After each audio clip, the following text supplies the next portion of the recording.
Hello, my name is Marcus. I'm the compiler of a collection of therapy quotes entitled 1001 Windmills of the Mind, a collection of quotes taken from what's often called the psychodynamic or the psychoanalytic perspective, which long ago, as I understand it, was referred to by some as philosophical medicine or narrative medicine, helping one to be their own narrative medicine practitioner, their own story doctor. To use narrative medicine, so one construct around this idea of narrative medicine is any kind of explanation or articulation of something that brings into our consciousness something about us that was previously in the unconscious. So that transition of making the unconscious conscious, and that interpretation or that recognition or making the inference or making the deduction that there's something about us that we didn't know, and now we believe we know, we identified it, we know it, it comes into consciousness. The image is Hermes flies across with the message, or a bird flies across with the message in its beak, and we take the message and now we're aware of it, and it came from the unconscious. So birds are often symbols for the unknown knowns, like the birds know. So the indigenous traditions for 10,000 years, indigenous storytellers would assign the quality of something that's known that we don't know, but the birds know. So if the bird's flying across, and then we get, that means something that's unknown is coming to us. So if we can make some kind of interpretation, like we have a certain pattern in our life, maybe it began back then, and that's why we're doing the thing that we're doing. So that kind of self-awareness, that construction, that verbal construction, or metaphor, or even a joke maybe, just something that kind of makes us conscious of what we were previously unconscious about, that's considered narrative medicine, doing that. And to that end, towards that end, we now have 10,000 advanced self-help quotes or therapy quotes to help us be conscious of ourselves. So the famous injunction to know thyself just doesn't mean know your conscious self. That's roughly 10 or 15%, someone said. 85% of our motivation comes from the unconscious self, the repressed self, the secret self, the second self, the unknown self, the denied self. It's this self that walks with us, who's not like us, but who is us. Someone's living my life and I know nothing about him. In literature, this is the motif of the double character. So storytellers or literature, when we talk about literature, it generally branches off into sort of escapist literature, just to distract you from your current issues and give you a little fantasy escape. No self-awareness, no self-knowledge, just indulge in some kind of wishful fantasy, but don't learn about yourself. So a lot of literature sort of goes into that realm called escapist literature.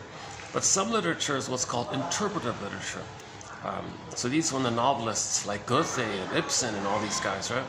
And even the philosophers back then, like Confucius and Lao Tzu and other famous philosophers, when they're trying to make us aware of ourselves, that's called interpretive literature, right?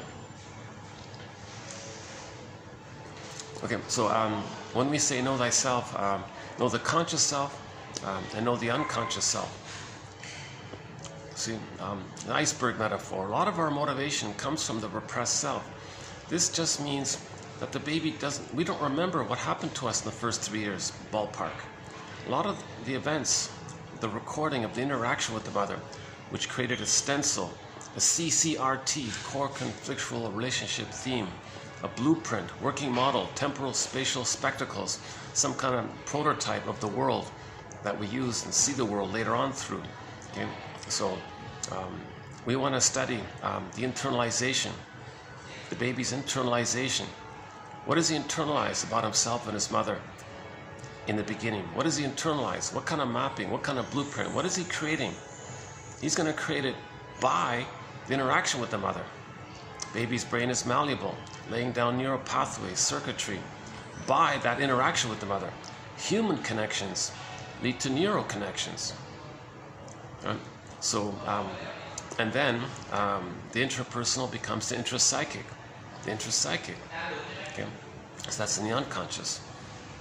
Now this intrapsychic mapping or stencil or schema or script, it's going to reveal itself and show itself, make itself known to us interpersonally later on with others. Now, if there's a problem with that script, okay, if it's kind of based on memories of the mother using the baby, not around for the baby, baby makes the false belief that he's got to save his mother, maybe he's got to imitate her. Is that how we save her?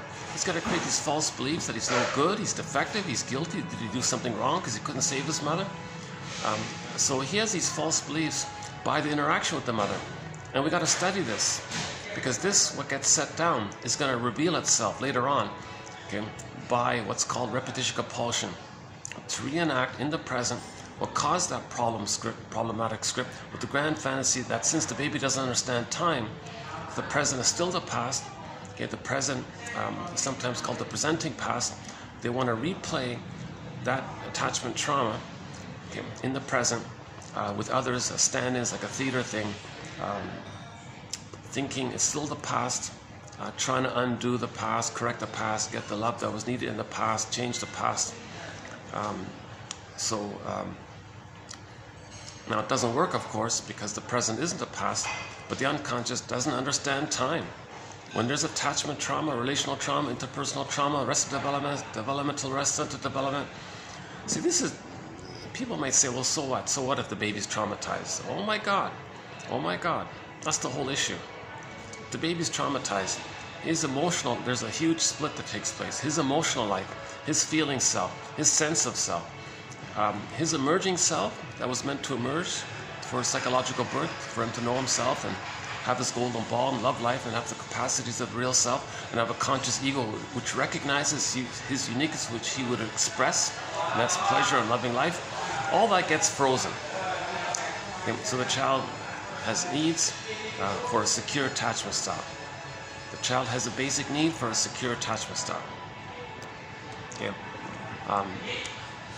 F and N, keep that in mind. F and N, feelings and needs, the link between feelings and needs. That there's a link between feelings and needs. Just in broad general terms, if the child's needs are met for his identity, for his existential sense of self, ontological self, psychological self, I feel the for amness self, being embodied, okay, if his needs for that get met, he'll have pleasant feelings. Joy will run the console. Okay. If his needs don't get met, okay, the feelings will be very distressed. So joy and sadness in the Disney film Inside Out gets zooped away. The golden ball goes down the well. The golden ball in the forest locked in a cage. Baby lost in the forest. Children lost in the mountains. All these images of something pure. So I feel therefore I am. So myths and fairy tales, the amness can be like a baby or a child or a maiden. Miss Core, the earth opens up, Miss Core gets yanked down into the underworld, right? So that's like our sense of self. Now the feeling part of it all, the golden ball is locked in a well. I think one of the simplest images is the white bear King Balamon. In the distance, the protagonist sees a polar bear, kind of in a relaxed, playful mood, rolling on the snow or something, playing with the golden reef, as if you were making a pizza, just tossing it around kind of thing.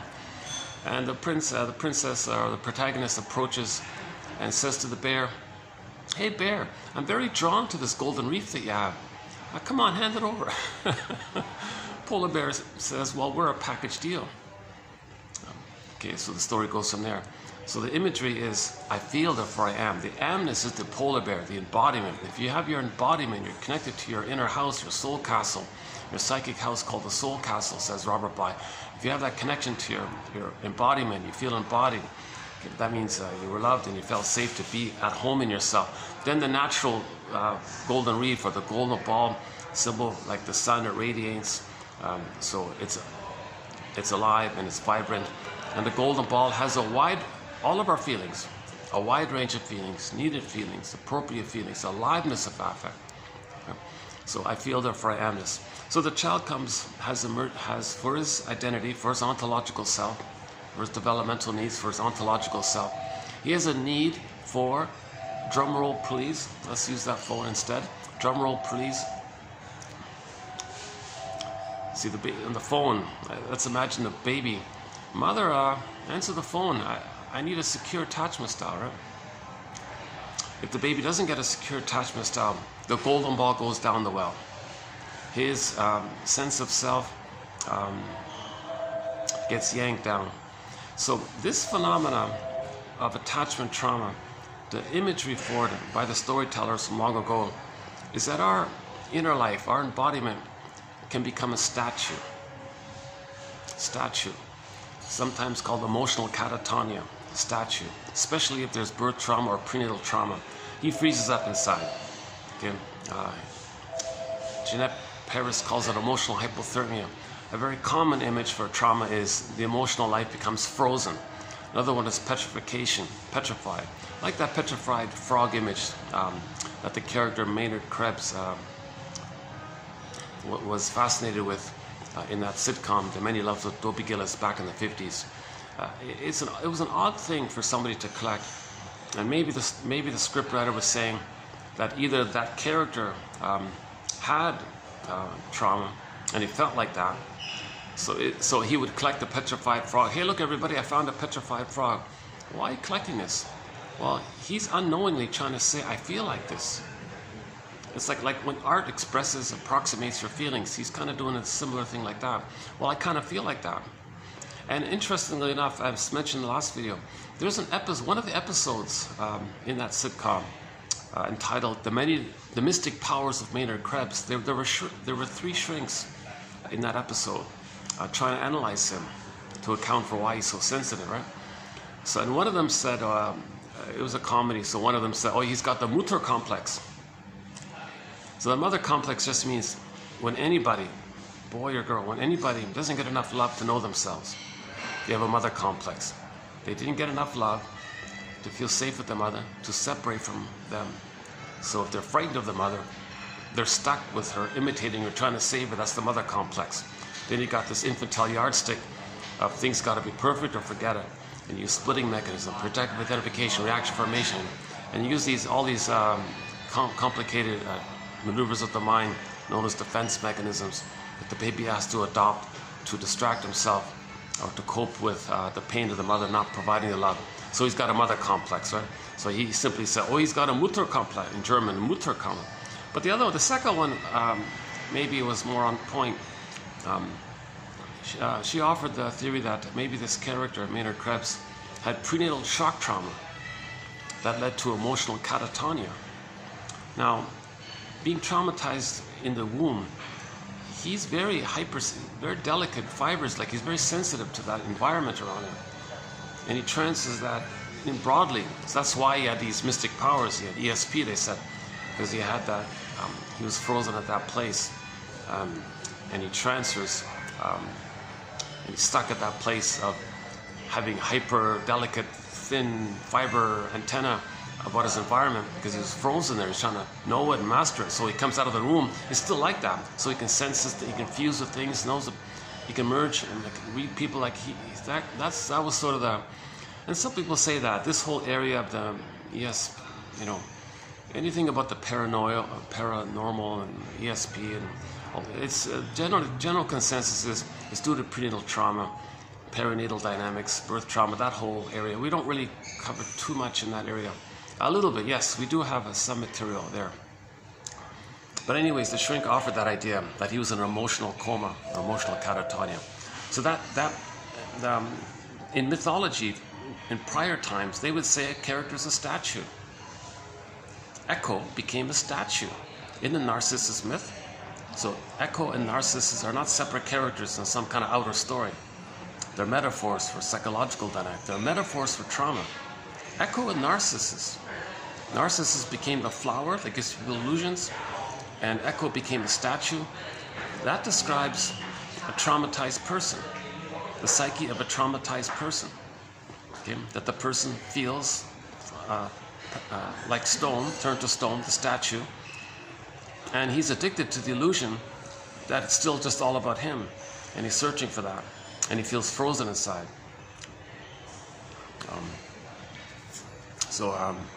There's a whole body of material right there. So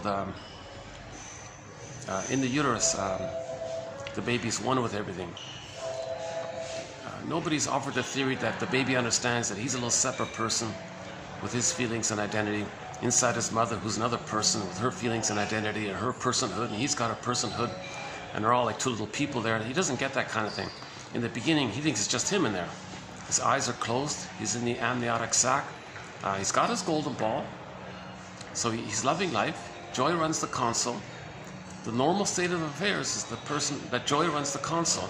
So he's got his golden ball. He feels alive. He's enjoying the present, assuming he wasn't shock traumatized at some prior point that froze him up, and then he's just going through the motions. So assuming he didn't experience prenatal trauma, he's got his golden ball. Assuming he's not he's not experiencing prenatal distress syndrome, getting mothers arguing too much stress hormones from the mother going down to the child via the placenta and the cord. They say that can happen now, right? Or the mother goes to a heavy metal concert and the child's kicking, he's in distress, all the noise, he's scared. Then he twists the cord and he can't breathe properly and he's panicking. Mother says, hey, look everybody, little Junior inside's going to be a soccer star. He's terrified. He's not getting oxygen, he's kicking, he's trying to untwist the cord or something. So assuming the child is in what's called a welcoming womb. There's one book called The Knowledge of the Womb. The Knowledge of the Womb. He needs a welcoming womb. This welcoming womb is generally called paradise, Shambhala, Shangri-La, Nirvana, Garden of Eden, paradise. He's happy. Times are good, Robert Bly jokes. He's got his golden ball. He's alive. And he has a thing called unconditional hallucinatory omnipotence. Omnipotence of thought, gesture. He has a sensation or need, it gets met. Whoa, is he a god? Is he like a magic man? Like he has a need. Oh, the food is there. Waste elimination. Okay, it goes up the two veins to the placenta, metabolizes everything. So things just automatically, magically take care of him. It's only him in there. He doesn't understand there's the mother involved. In fact, the power of the mother, he thinks is his power, that he's doing it. He's a god. He thinks he's so powerful, he does all these things. Or maybe at best he thinks he's like a god in the center of the universe, and the universe is supposed to serve him. That's called infantile megalomania, egocentricity, primary narcissism, the glorified self, the idealized self, etc.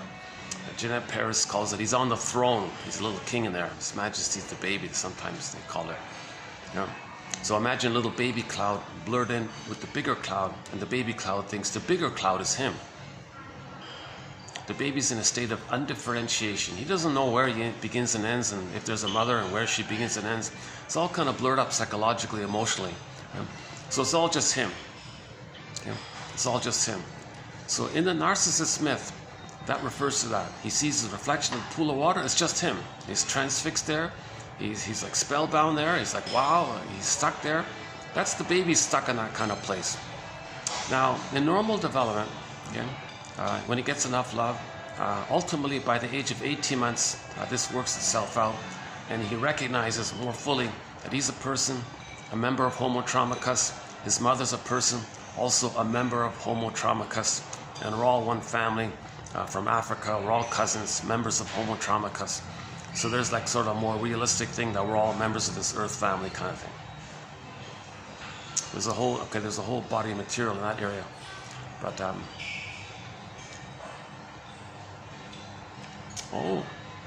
on a sec.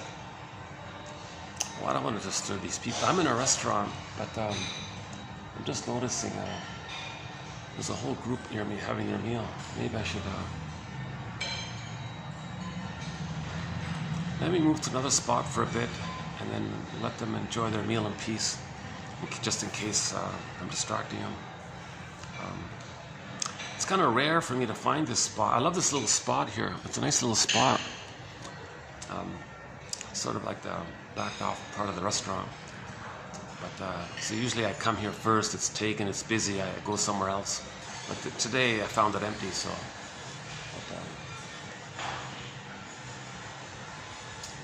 Yeah, I think it's some kind of group of some kind of tour group or something. let's go to another spot. And we'll continue with the introduction, and I'll come back here.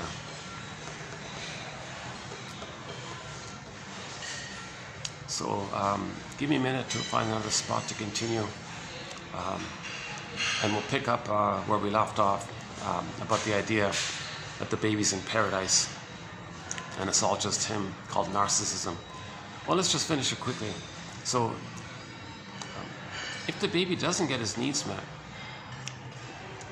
to feel safe enough to have his self-concept out of the fusion of the two being one, okay, and he's kind of stuck like that, that means he didn't get his needs met.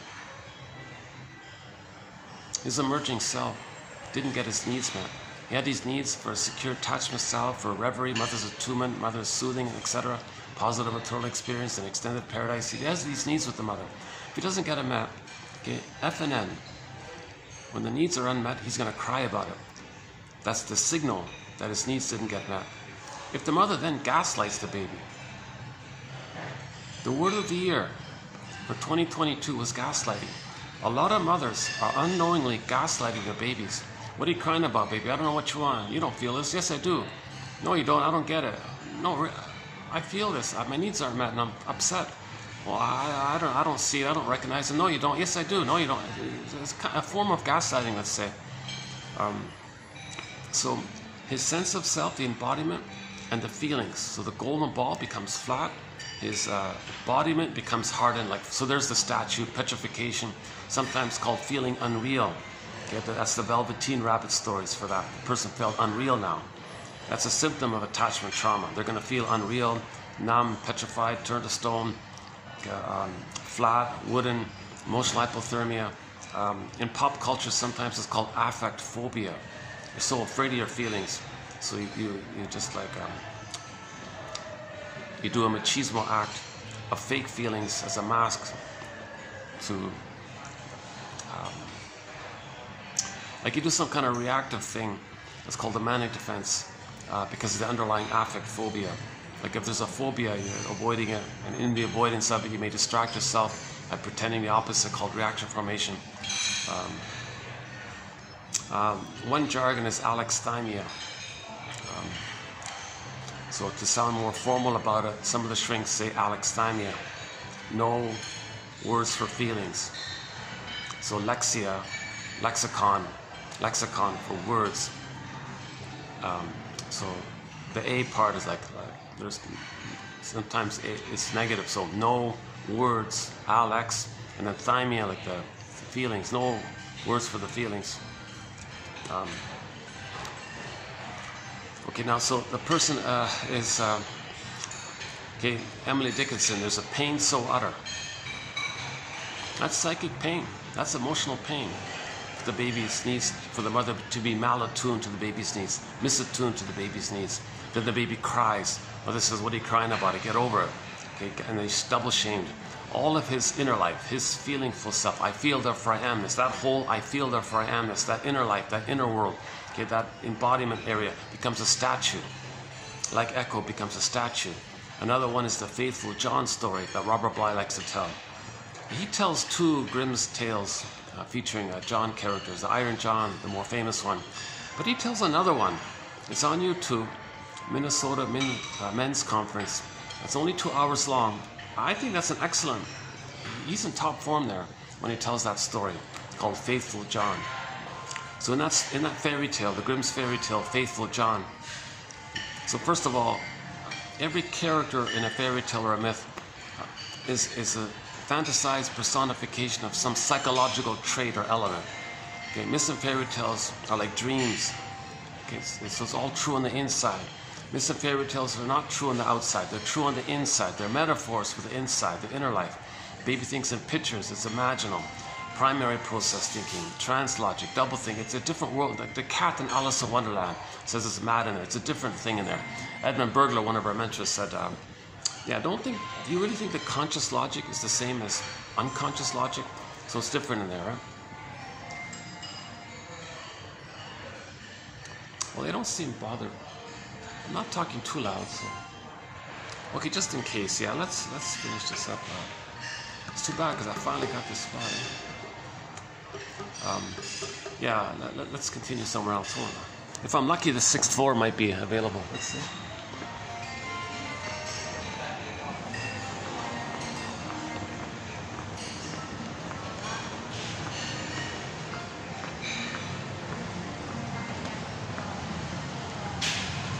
And a nice little, the swans there, yeah.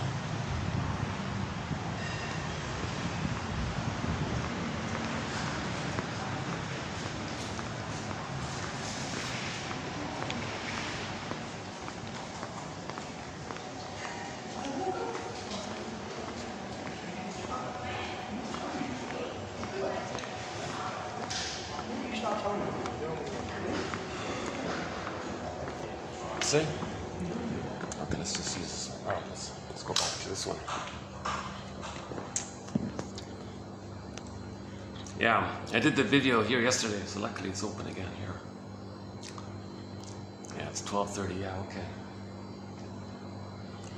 I don't want to use this too much because it's sort of a public kind of... Oops. Oh, hi.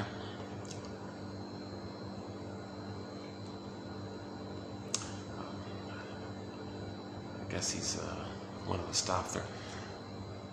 Okay, let's hang out here for a bit then. They're a nice, yeah, a nice little hotel. Takes me some time to get here, but it's well worth it. Nice little place, yeah. Oh, I've been lucky lately. Oh my God, yeah, I've been lucky. The past 2 days, it's been kind of mellowish. Monday and Tuesday. What's today? Today's Wednesday, right? Today's Wednesday. Hang on a second. Let's see. Oh, I can't see it here. Yeah, Wednesday, yeah. Today's Wednesday, yeah. Yeah, I've been lucky, yeah. Monday's video was okay, yeah. Yesterday's video, I had an off day. My last video was one of the, not too excited about that one, but the content of the material, the quotes were good by Wilfred Lay, mostly about relationships and, yeah, an interesting topic. We'll follow up on that one. Actually, we have a few more quotes from Wilfred Lay. So this will be our 4th video in a row where we'll be including some quotes from Wilfred, W-I-L-F-R-I-D, and then Lay, L-A-Y. Lay analysis, right? You know, apparently Mr. Freud said that he wanted psychoanalysis to be available, he wanted non-medical, he said it was okay for non-medical doctors to become shrinks. Don't just limit it to the shrinks. I mean, to medical doctors, right? So he was for what's called lay analysis. So we have, so we'll do some more quotes from Mr. Lay, L-A-Y. Oh, my disclaimer, I'm not a shrink, I'm not a professor, I'm not a doula, I'm not a midwife, I'm not a nutritionist, so keep that in mind. My disclaimer, I'm not a shrink, I'm not an analyst, I only have a BA, I'm the compiler of the quotes, I'm trying to learn this perspective, and ironically, I haven't been analyzed. I'm reading this material, I'd love to be, if I had the funds, I'd be on the next flight and do this process, and ride the Firebird. In one fairy tale, the image of healing was the guys in the forest, things were still. The Firebird landed.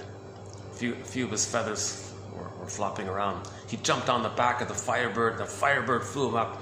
That was the image of the healing in one fairy tale, where he got back his aliveness, his vitality, his connection to himself. He was like embodied now, he's feeling alive, right? Like that's it.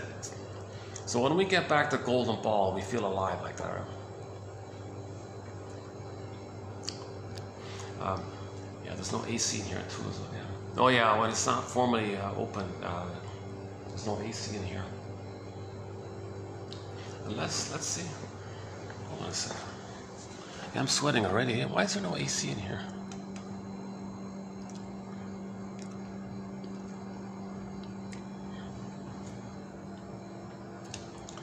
Okay, yeah, I think you need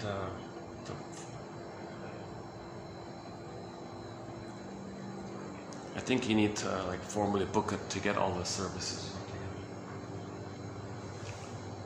Yeah, no, I'm baking here already. I'm sweating already. Yeah, there's no AC in here. It's still pretty hot out there. You know, it's still with the heat index. It's still in the 40s. You know, low 40s or something.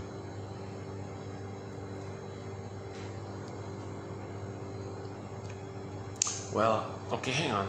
If there's no AC in here, let's try the 6th floor. Hold on a second. Oh, that's too bad. Eh? Yesterday there was AC. Ironically. Yeah.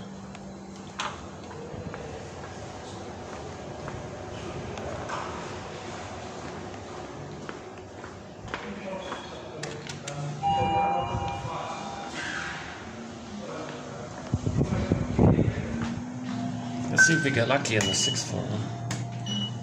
Yeah, there's a very nice little room on the 6th floor. And if there's no event, I've got it worked out that they're okay with my using it for a bit. Let's see.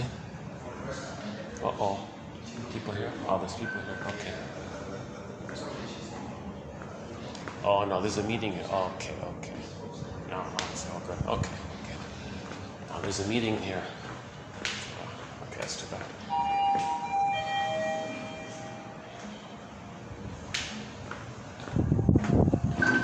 Yesterday I was lucky. There was nobody there. Please press the button for the desired floor. All right.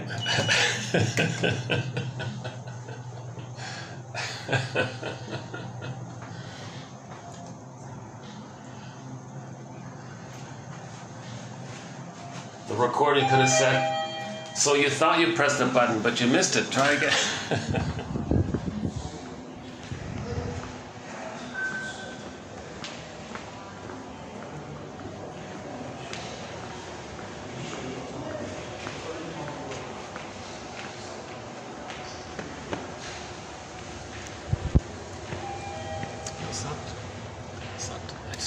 I just want to stay cooler.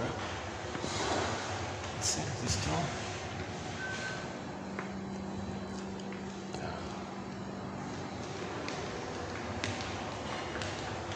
Oh, there's no AC in there. Yeah, sorry for my little interruption delays. Yeah, you'll see my anxiety. I haven't been analyzed. You'll see my stops and starts and ums and ahs and self-corrections and little getting off topics, and you'll see my bloopers. I keep all my mistakes and bloopers. So sort of my give back is that the quotes are posted below. If you click the more link in each video, you'll get roughly 10 quotes on average, roughly 10 minutes worth of reading, 10 quotes. Robert Bly said, read psychology every day for 10 minutes. So that sort of fits in with that. And hopefully one quote might be of interest, or it might serve as a prompt or a stepping stone for a better idea, or maybe let it incubate, or it might lead to something helpful.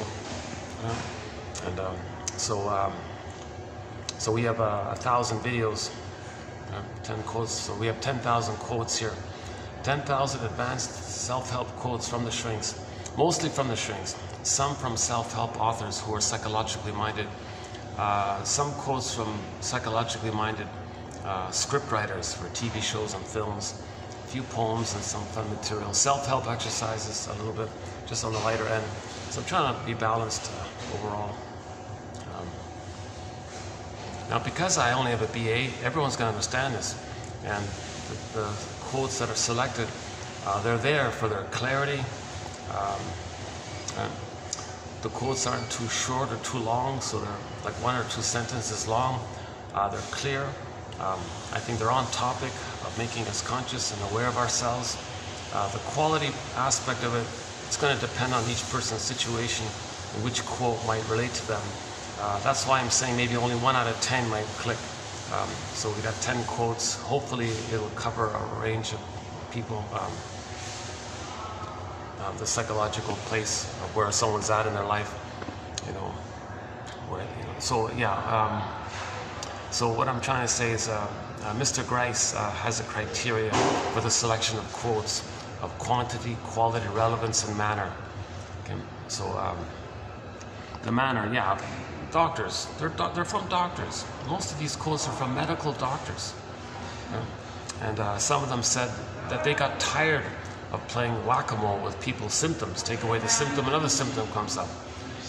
The symptom is because the emotional issue, the psychological issue wasn't addressed. The body became a symptom. Once you take away the symptom, change the symptom, it just goes around some other way. So some shrinks say, I'm not really healing, am I? So they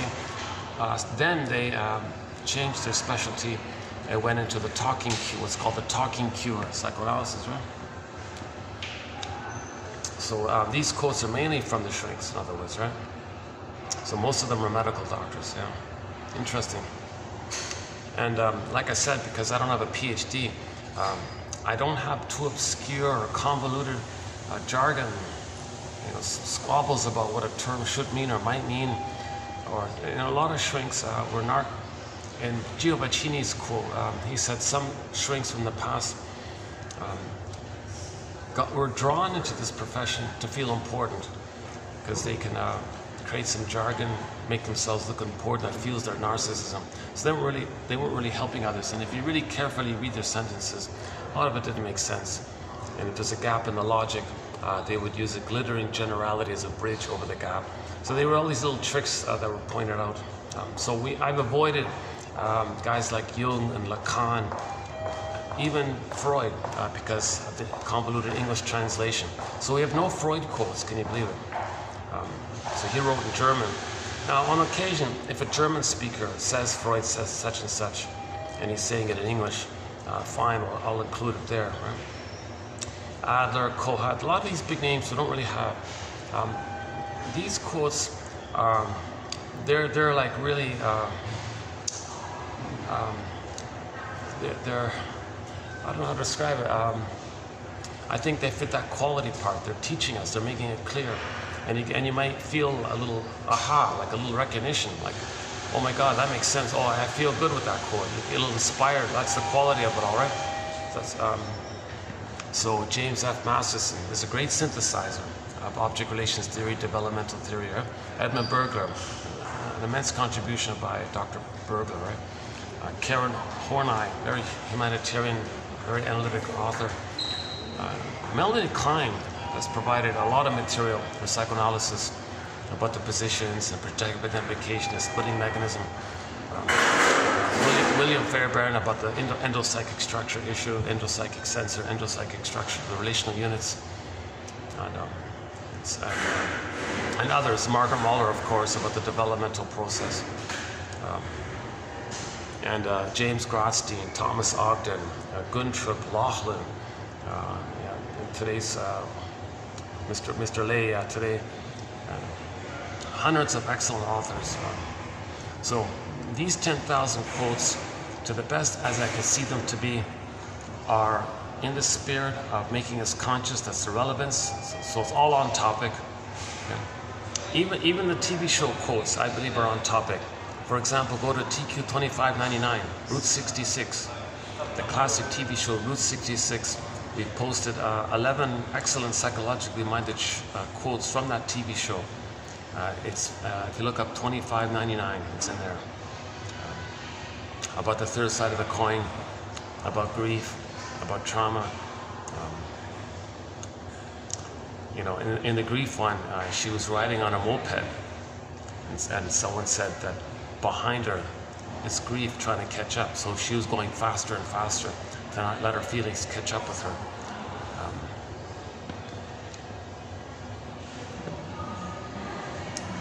They're all good. They're really good, great quotes in there. So Judd shows, like a lot of classic shows, like Judd for the Defense, The Fugitive, classic shows. I mentioned the Dobie Gillis one, and a single and one or two loose quotes from a variety of shows. I'm always sort of on the lookout for these kind of because some of the script writers for these TV shows were analyzed themselves, and they know if they can put some little therapeutic line in the show, it'll be appealing. People might not know why, but they'll be drawn to it if there's like some emotional relief by something that's said, right? For example, from the 2010 film called Greenberg, Shrink said to the guy, "You have trouble living in the present, loving life, enjoying the present. So you're lingering in the past, dwelling in the past. because you feel like you never really lived it. When the child's traumatized, he doesn't want to know it, he can't see it. His ego, to recognize it, is all frazzled up. That's the scarecrow. In trauma, you lose your heart, so to speak, so the Tin Man is there. The two being like that, the person feels disembodied. That's the cowardly lion in another place. And Dorothy's sort of like the part of the mind that's trying to heal things up, right? So first things first, that frazzled scarecrow guy, we got a meaning of frazzled up, a weak ego, and he can't know what happened. That's why they're separate. So to know, to identify the trauma, the Tin Man, loss of the heart, the feeling stone like tin, like hardened like that. We need knowledge, but he's too. The Tin Man, the scarecrow's too afraid. Yeah, I don't know. Where's my brain? I need a brain. I need knowledge. Like it's all, meaning the child's conscious ego didn't get a chance to develop, so it's still submerged in the unconscious and it's frazzled up. Like the whole Wizard of Oz, like that's all the unconscious. It's a dream world, right? She woke up at the end, right? Like.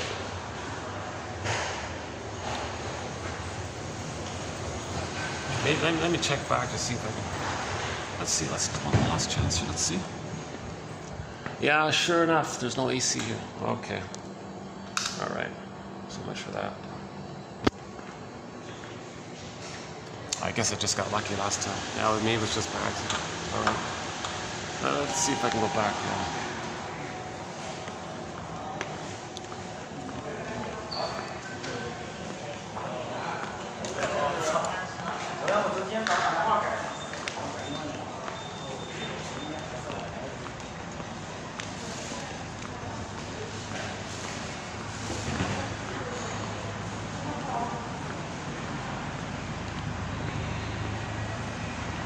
Oh no, they're still in there. Oh no, they're still all in there. Oh, Jesus.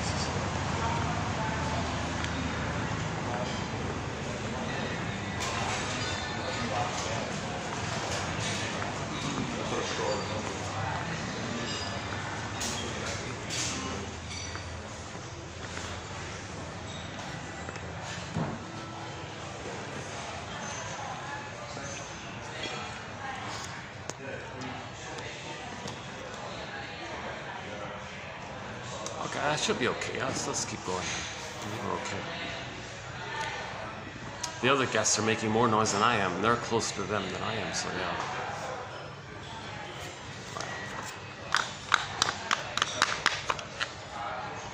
Maybe later that 6th floor will be open. Let's see. So I'm kind of limited to this spot for the time being. You know, depending on how I feel, I might, at the end of this video, update the symptoms of Homo traumacus. So we have a thing called the 48 symptoms of Homo traumacus. Well, Homo sapien traumacus, or just to make it short, Homo traumacus. Kristen Wilson quoted somebody as saying we became Homo economicus or Homo short-sellicus. We became a traumatized version of ourselves 10,000 years ago. So I'm just experimenting with naming the top symptoms of it. So we'll see how that goes. In this video, we'll finish up with Mr. Lay's quotes. One from Ulanov, and one from Grafstein, and one from Argentina. Oh yeah, and the last one here is a really tough one. I don't want to include that last one, but I feel like, to be fair, it's got to be included. You know? We have 60 topics, themes on the go already. 60 chapters, 60 booklets. So there's a lot, and there's more that needs to be included.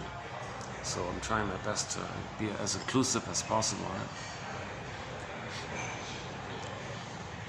And so back to the scarecrow character. So we can board that children's story where the big bad wolf was able to huff and puff and blow down the houses made out of straw and wood or sticks, but not the one made out of bricks. That was a firm ego. Yeah? And then the wolf couldn't, right, disappear because of the strong ego. The bricks was a symbol for the strong ego. The recognition that the wolf is not real. the recognition that the mother is not a hungry wolf that wants to eat the baby. But when the baby's traumatized and he's enraged, and his unmet need ended up with the fantasy of oral greed to control the breast, and he's in a state of timelessness. Okay, that's too much excitation for a system. So, as a compromise or something, he projects his psychological elements of rage and oral greed onto the image of the mother, and makes it, and takes the bad breast image and morphs it into a monster that wants to eat him, or the hungry wolf kind of thing. So if we recognize that kind of thing, then the image disappears. It poofs away. In the White Bear King Balaam, the Boar Queen just poofed away. In Wizard of Oz, she dissolved away or something, right? Melted away or something. It doesn't matter how the storytellers do it, because it wasn't real. We just got to recognize it. The emotional knowing and the consciousness of it all, then it disappears. That we're not bothered by it all, right? So one way of saying this, if we make something conscious of something that's in the unconscious, the unconscious is considered, something in the unconscious was considered seen, recognized, validated. Now something in the past was like captured, given a time and a place. The metaphor is the ghost is laid to rest. So relief, we're free from the past, right? And then the life force can shift to the present. And then sometimes the ghost is an ancestor, sometimes the ghost is like an elder, a memory, a resource that serves you, doesn't bother you. See, in trauma, the child's life force is in the past. He's afraid to enjoy the present. Simple, basic, classical conditioning. If the child has needs, the pain of not getting met, cried about it, the pain of being rejected, all that pain, he remembers that. Simple, basic equation in his mind. Later on, to know himself, and let alone to express his feelings about not getting enough support to allow him to know himself. So identity and feelings lead to so much pain. No one wants that pain, so he'll forget, he'll give himself up. So he'll be afraid to love life in the present, to know himself in the present, to have the capacities of the real self in the present, to have the golden ball in the present, to be able to mourn losses, to have empathy, reparation. Oh.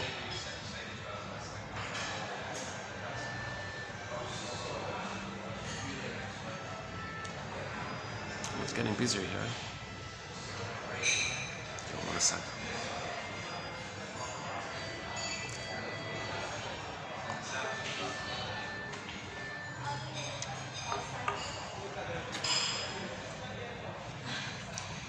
Maybe I can move now.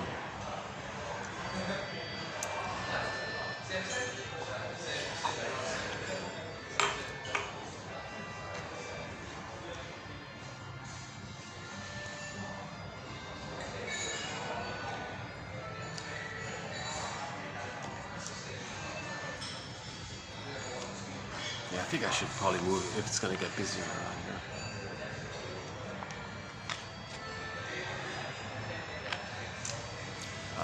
Yeah, I'm being a little guilty. I kind of partially, a little bit closed the door, but I think I should. Yeah, I'll leave. You know, I might go up to the other place. It's about maybe a 10-minute walk. So we could try another place if this gets busy.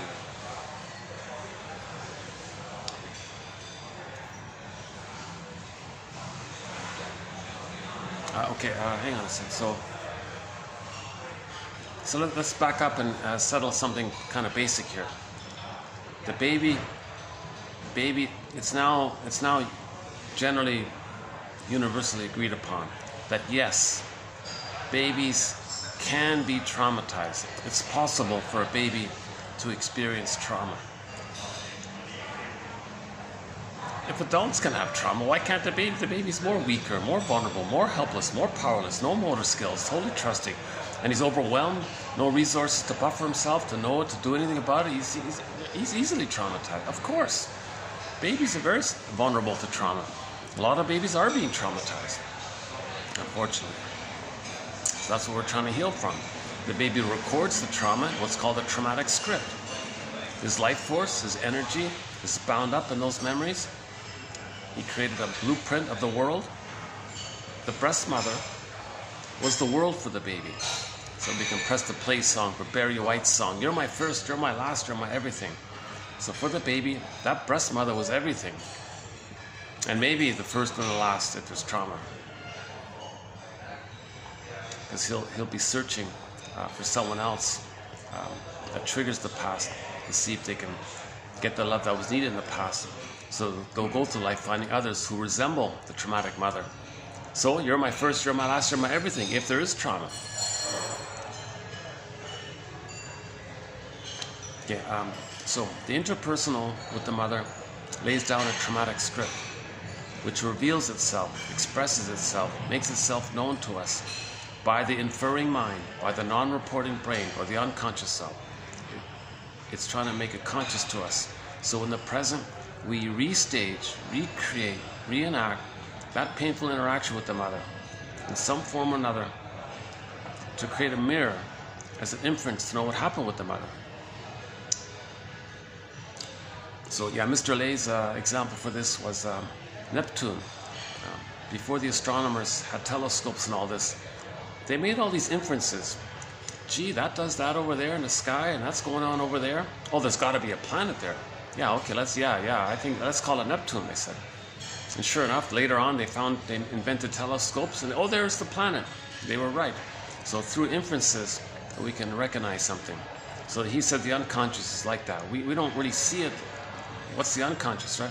Well, through inferences, repeating the past and the present with the fantasy, we can change the past. Well, there's an inference that there's amnesic memory, that's unconscious. There's repressed memories, memories that we're not aware of, that's unconscious. It's like an inference like that.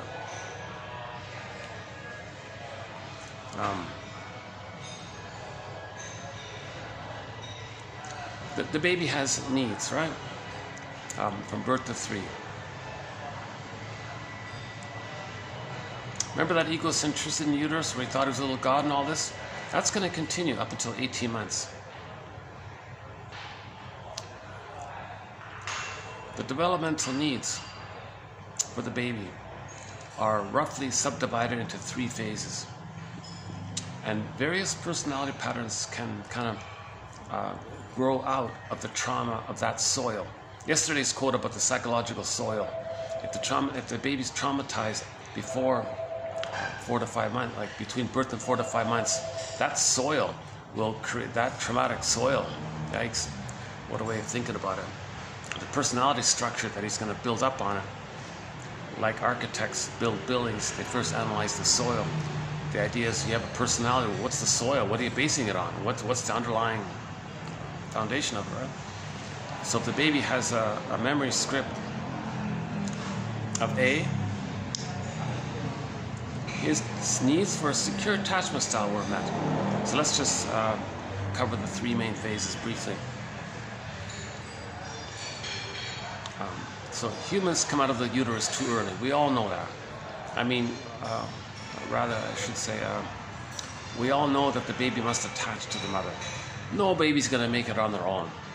No baby's going to make it on their own.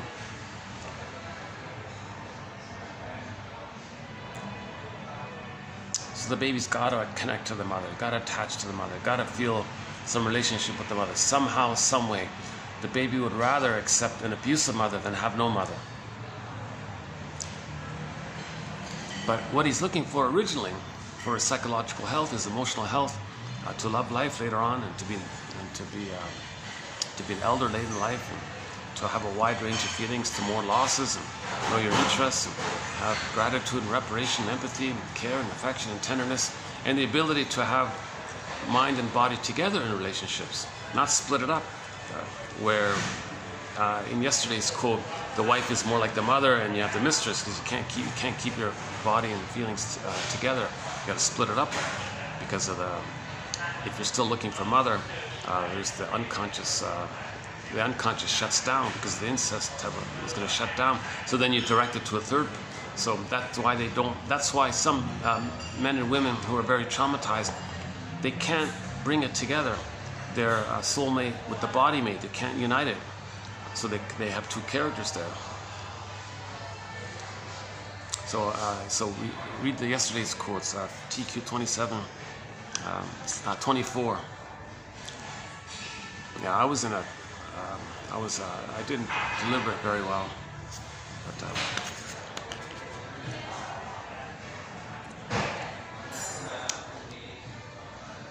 hold on a second. What are we doing here?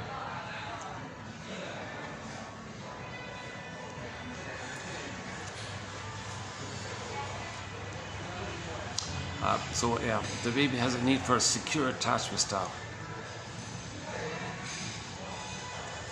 called an extended paradise, an extended Garden of Eden. He needs an extended social womb, an interpersonal womb-like environment. Just the two of them. Play the song. Just the two of us. Just the two of them. Baby in the uterus, just a mother and a baby. Just the two of them. There's only two of them. The Ouroboros image, one theory is that Ouroboros image sort of might be in reference to this, just the two of them, like the cycle between the mother and the baby, something like that. So that kind of cycle, just the mother and the baby cycle, okay, then the baby needs an extension of that, a continuity of the paradise. Babies need an extended paradise, a continuity of paradise for the first 4 to 5 months, called the extended social interpersonal womb. And now, the thing is, the baby's brain is malleable, and he's laying down a map of the world based on the first world. The first world for the baby is the breast mother. He doesn't quite yet get, in the beginning, the mother's a separate person.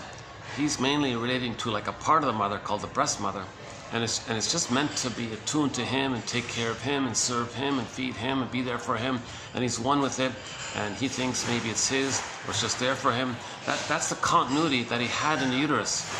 That the power of the mother that fed the baby, and it was a rhythm of safety. It was smooth, it was just in time, right on time, might even be melodic. Baby, chord, placenta, mother, placenta, chord, baby, baby, chord, placenta, mother, mother, placenta, chord, baby, do, re, mi, 1, 2, 3, A, B.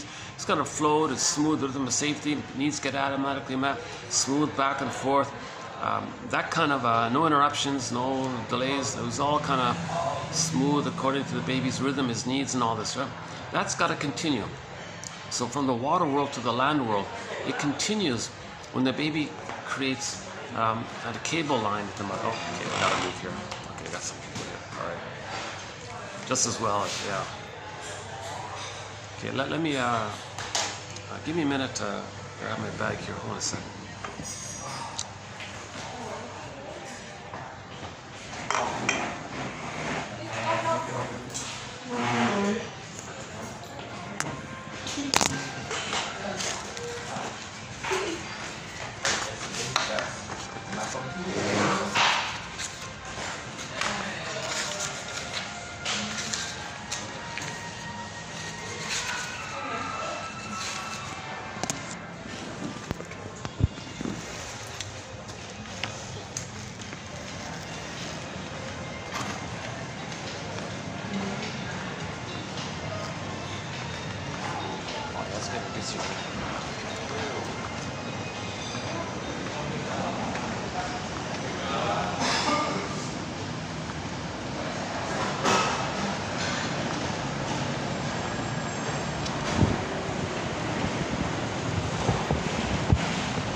Oh, jeez. I haven't asked how much it would cost to turn on the AC, but I got a feeling it's going to be pricey. I'm only going to last maybe 10 minutes here. That's too bad, eh? Yeah.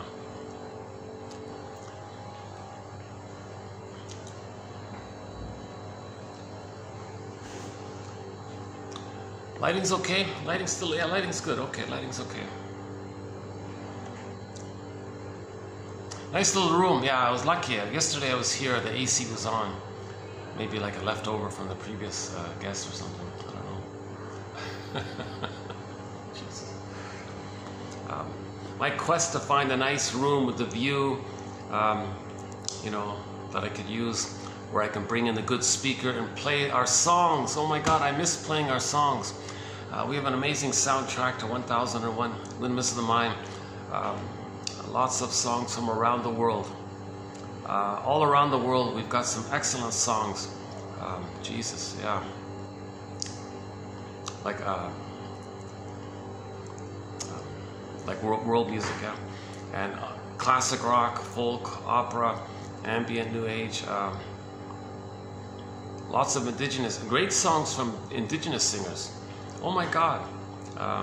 Willie Mitchell, the one who sings Call of the Moose and Birch Bark Letter and several of his songs. Willie Dunn, the famous Mi'kmaq singer, several of his songs. Brian Andre, a few of his songs. Beatrice Deer, Ely Sappi, Kelly Fraser, the Cashin Band, Claude McKenzie, Eastern Owl as well. Kayla Lynn Johnson has a song called Gentle Warrior. Janny Luzon, Sylvie Bernard, Robbie Romero, the famous song Heartbeat, and several others. We got a great set of songs by indigenous singers. Yeah.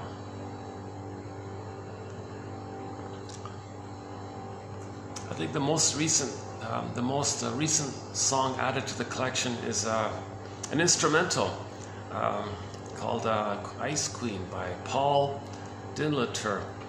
It's popular with the belly dance community, just sort of an upbeat song. We got a song, a good song from Brazil, a lot of good songs from Turkey. Elton Gun recently, they have a good song. Kataman, Su Kataman. Yeah, Elton Gun, yeah. A song called, they did a cover of a famous 80s song called Kataman, Su Kataman, something like that. I forgot the exact title. Anyways, yeah. From everywhere. Oh, Ziana Zain. Oh, great singer. Oh my God, Ziana Zain. Oh, wonderful singer. Got a lot of songs. Devram Kaya. Great singer, Devram Kaya. One of the greatest songs, in my opinion, is one of hers called Humukusu. When we talk about grief and mourning, I like to play that song.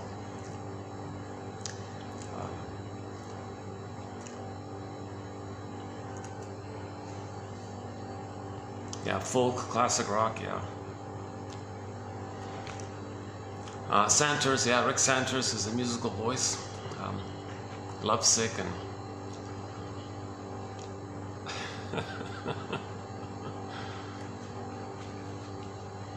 sometimes I play. Sometimes I open up the video with a song called "Rise" by the classic rock band Harlequin, because we want our consciousness to rise. And he says some practical things in there. He says in the song, if you know somebody who's filled with envy, oh boy, that's trauma. There's something really wrong there. So one of our threats is envy. Yeah. If all of the baby's goodness is rejected, and the baby must have a mother, and the only way to have a mother is to imitate her, thinking that's his connection to her, by imitating her. At the same time, by imitating her, he has the false egocentric belief, magical thinking belief, that he's giving her the fusion that she needed. Because when the mother didn't love the baby may perceive the mother as crying for love. Everything's love or a cry for love. Mother, you don't have love to give? You're in pain, and I feel your hurt and anger and all. Oh, I'll save you, I'll correct you, I'll heal you, I'll make you be a loving mother. What did you need, mother? Oh, you needed fusion and symbiosis in paradise with your mother. Well, I'll offer that. We're already one, aren't we? Well, I'll just mirror you and be like you, and maybe you'll feel seen and accepted and all this. Now, it doesn't work, of course. At the same time, the more the mother's love is unavailable, the more that fusion becomes tighter, more like crazy glue. Then it crosses over where he's got to imitate her in the ongoing effort to save her and mirror her. thinking that's what she needs. Okay. So he's got to have the attachment to the mother. So his sense of attachment to the mother is trying to save her. But to try to save her, he's got to stay one with her, loyal to her, and he's going to imitate her. But what did she do? How does he imitate her? What did she do? The mother hated his goodness. The baby believes his mother hated his goodness. He identifies with the aggressor. When there's trauma, the baby identifies with the aggressor, creates a memory, a record, like a 45 record. Mother shamed him. Mother hated his goodness. He's got to act like the envy breast, the one that hated him. So to be loyal to the envy breast, the envy mother, the condition is to have her, he's got to hate goodness. He broadens it. Okay. The interpersonal leads to the interpsychic, which then expresses itself later on, interpersonally later on. Okay. As above, so below, and then inside out. Okay. That's what we're talking about, right? As above, the relationship, then inside, and the inside is expressed out.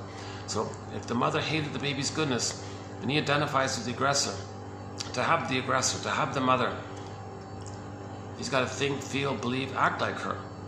But he believed the mother hated goodness. So the condition is he'll hate goodness. So any kind of tenderness, feelings, humanness, goodness, he's got to hate it. Hatred of the good. That keeps him safe with the mother. Now narcissism is still there. Remember, he didn't get enough love to lose that egocentricity. The narcissism is named after that little white flower that gives people illusions and all this. So he's addicted to this.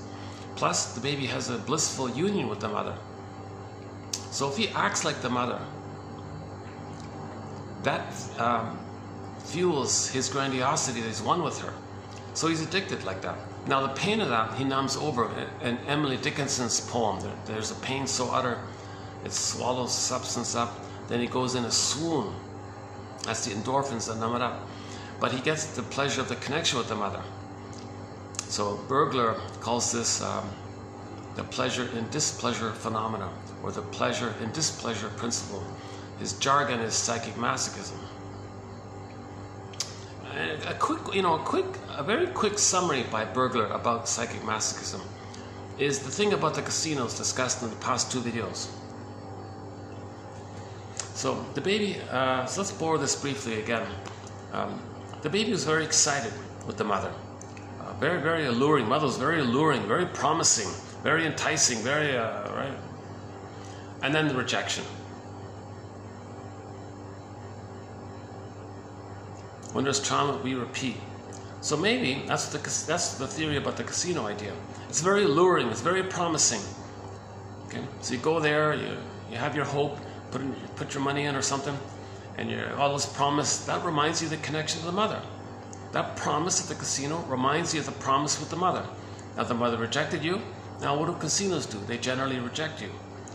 But you got that time of the pleasure with the mother being re-evoked, and the pain comes in. So again, the baby would rather have a painful mother than no mother, because the connection to the mother is the pleasure, but the pain with the mother is the pain with the mother. So it's all mixed up like this, the pleasure and displeasure principle. So the guy who goes to the casino thing, he put, oh, glittering lights, shining lights. They even put like smells. They even, believe it or not, they even spray the air with some oxytocin or something. Because the mother produces oxytocin. When the baby's born, the mother produces lots of hormones to help the baby bond. Apparently, one guy said, yeah, they sprayed that in the air or something. So it's like the triggering of the bonding. Oh, there's mother. Oh, I smell mother's scent or something. So you're drawn and you're enticed. You're going to be bonded to the mother. So it reminds you when you try to bond with the mother, the promise with the mother. So you go in, you put your money in the machine or something, then you get rejected. It's all a painful experience. It's a replay, but it's the connection. You're maintaining the connection with the mother. So the whole casino gambit is to help people feel that ongoing connection with the rejecting mother. The enticing, rejecting. The alluring, promising, stuck to whatever, rejecting. Stuck to meaning promising. Promising, rejecting. Casino, promising. Oh, maybe I'll win. Yeah, some people win. Oh, maybe I'll win. Promising, exciting, then rejecting. Most people are rejected, right? A few are allowed to win to give most people the excitement that maybe they'll win. Then the famous slogan, well, you can't win if you don't play. See. So that's, I think that's maybe Bergler's quickest, briefest summary example of this phenomena called psychic masochism. Of course, it's all cloaked over with trying to be reasonable and, oh yeah, a hard day at work, gotta wind down, relax. Well, shall I compare thee to an onion? The underlying motion is, where's mother? I want to feel safe with mother. Really? And his example was the slot machine is like a machine, it's cold. He says, really? It's maybe a metaphor that the mother was cold. She was promising and then rejecting. Go to the slot machine, mother, it triggers the mother. So in other words, the slot machine triggers the mother because the slot machine is promising and little lights and flashing and little sounds and dings and dongs, whatever it is. And you put your money in, oh, promising, oh, come on, mother, dink, tick, tick, oh, rejection. Well, back to the baby with the mother. Baby's nursing, come on, mother, where are you? Oh, rejection. It's just repeating this kind of thing. You know, the fantasy is that when there's trauma and we repeat it, somehow magically we can get a better past. But being at the casino in the present isn't being with the mother back in the nursery. But the unconscious doesn't care, doesn't understand it. It wrenches back to Wilfred Lay in the last 2 videos ago. He does this thing with the wrench. You distort or wrench, twist the reality to fit your wish. Yeah. So you're so hungry for mother's love, you distort the reality. No, the casino's my mother, is my breast mother in the nursery. This is unconscious, of course. So you distort the present. You don't see the reality of the present because the wish is so great. Yeah. Yeah, let's update that theory. Yeah, that's we haven't talked about that in quite a while. Okay, so where were we? So the baby has egocentricity up until age of 18 months. Okay, the first part is he needs an extended paradise. Just the two of them. Rhythm of safety, positive maternal experience, positive holding environment. But this time, it's an interaction with the mother. In the uterus, the interaction was all kind of smooth, rhythmic, so everything was positive. He was growing and developing because the mother automatically met the baby's needs, even though the baby thought he did it himself. But never mind, his needs got met by the mother. Whatever, never mind his delusion or not. Anyway, so in the interaction with the mother, she's meant to kind of provide the continuation of that spirit. Just in time, right on time, understand the baby signals, respond automatically, warmly, see the baby, regard the baby. The baby needs mother's emotional presence. Because if the mother provides her presence, her maternal presence, he wires it in, has the memory of mother being present to him, that's set in him, then that's part of his mind, then he's going to be present to himself. Remember the famous self-help slogan? Children need your presence, not your presence. Baby needs mother's presence, not just her physical presence, but the recognition and the feeling that mother wants to be a mother for the baby, that she has a maternal life force availability for the child and all this. Like she's there, present for the baby, maternal presence, right? So the baby needs mother's maternal presence, emotional maternal presence. Then he can be present to himself. If the mother sees, hears, feels the child, he can kind of recognize himself like that. If the important one, when the mother soothes the child, when there's little stresses, the memory's there. It's set in, the wiring is set in him. Now when there's little distresses, he can soothe himself. That's called the soothing interject, or the holding interject, or the internalized good object. Is part of the brain based on the cluster and bundle of memories of the mother doing that. So the way the mother treats the baby, it's going to become set in him, and that's how he treats himself like that, right? And so on. So this is the general term is reverie, attunement. Okay, this is the paradise. Okay, and this is established with the suckling. When the child comes out, okay, barring emergencies, exceptions, okay, the cord stays, the placenta stays. Number one, the cord's pulsating, still alive and all this, right? The placenta belongs to him, the cord belongs to him. It connected him to the mother. Leave it all there. He's making that huge transition. Maybe there was trauma, little difficulties at the birth. Let him have the support of the cord and the placenta that connect him to the mother. You place the baby on the front, skin to skin contact. The room is warm, no bright lights, no shocking things. Just to smoothly, calmly hand the baby to the front on the bosom, right? Leave the smells, leave the hormones, because the mother produces lots of hormones for this purpose. Don't remove the baby. Forget about weighing the baby. That's nonsense. Who cares about that? Don't weigh the baby. Hand the baby to the mother directly. Leave the cord, leave the placenta. Give him all the support he can get. Right? And then now he's on the front. He's all of his energy, all of his life force, all of his, Mr. Wilfred Lake calls it craving, all of his craving, all of his desire, craving.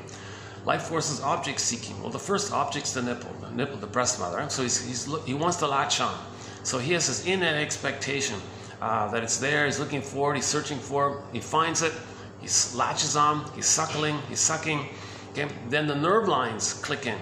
His nerve lines, something about the mucosal nerves in the child, kind of fizzle in with the nerves in the nipple breast to the mother, and then the mother gets the message. Now there's a cable, and it continues. Paradise continues. Paradise continues. First it was in the water world, it was baby, cord, placenta, mother, placenta, cord, baby, 1, 2, 3, do, re, mi, A, B, C. That continues. And nursing, baby, nerves, mother, nerves, baby, nerves, mother, and it's rhythm of safety. Messages get sent, mother picks it up, she responds automatically, baby feels seen, accepted, approved of, welcome, comforted, mother's present, safe, rhythm of safety, signals there, mother there, and it goes on like this. That's the paradise. It's like an extended womb, an extended social interpersonal womb. Just the two of them. Don't remove the baby. Let the baby sleep on the mother for 4 to 5 months. So what? Let her stay in bed. The role of the family is to make the mother comfortable, so the baby's comfortable. Just the two of them. Play the song again. Just the two of us. Just the two of them. Don't remove the baby. Skin to skin contact the whole time. The mother uses the washroom. She gently carries the baby. Keep them together. Keep that warmth there. Let the baby hear the mother's physiology and her heartbeat and the warm connection. He's so safe. He's in paradise. Babies need an extended warm paradise. If he gets those needs met, that's psychological fusion. I was there. Roughly at 4 to 5 months, Mahler says, on average, 4 to 5 months. People quibble about the range, maybe 3 to 6 months, maybe 2 to 7, but Mahler says 4 to 5 months. Something happens, a developmental achievement happens. At 4 to 5 months, the child's sense of self can hatch like at an egg. It's sometimes called a psychological egg for the second hatching. 2 hatchings, biological birth, birth. For the psychological egg, there's a second hatching, so 2 hatchings. The second hatching is very important for the psychological birth, sometimes called extended paradise, is sometimes called a psychological egg. So if he gets the psychological egg, if he gets that paradise, he feels safe, fed, warm, nurtured. He felt memories are there. Mother was there. He grew. He felt safe from that safety, from that love and safety with the mother, from that basic trust, not being violated, not being betrayed. Mother didn't shame them. Mother didn't hurt them.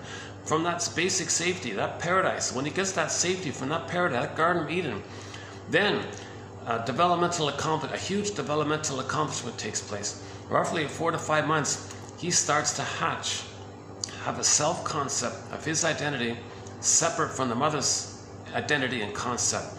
And it's a gradual hatching from 4 to 5 months up to age 3. As he's separating, he's going to start to practice in the individuating part. So this is called the separation individuation process. But the condition for it is he's got to have the paradise for the first 4 to 5 months. Okay? So the role of the mother for the first 4 to 5 months is for her to provide, to use herself as what's called a symbiotic object for the baby. The mother cannot, if the mother uses the baby as a symbiotic object to soothe her, okay, he's traumatized. His paradise is lost. No basic trust is lost. Okay, earth opens up and his cord gets pulled down. Okay. Joy and sadness get zooped away. Gold the ball locked in a cage.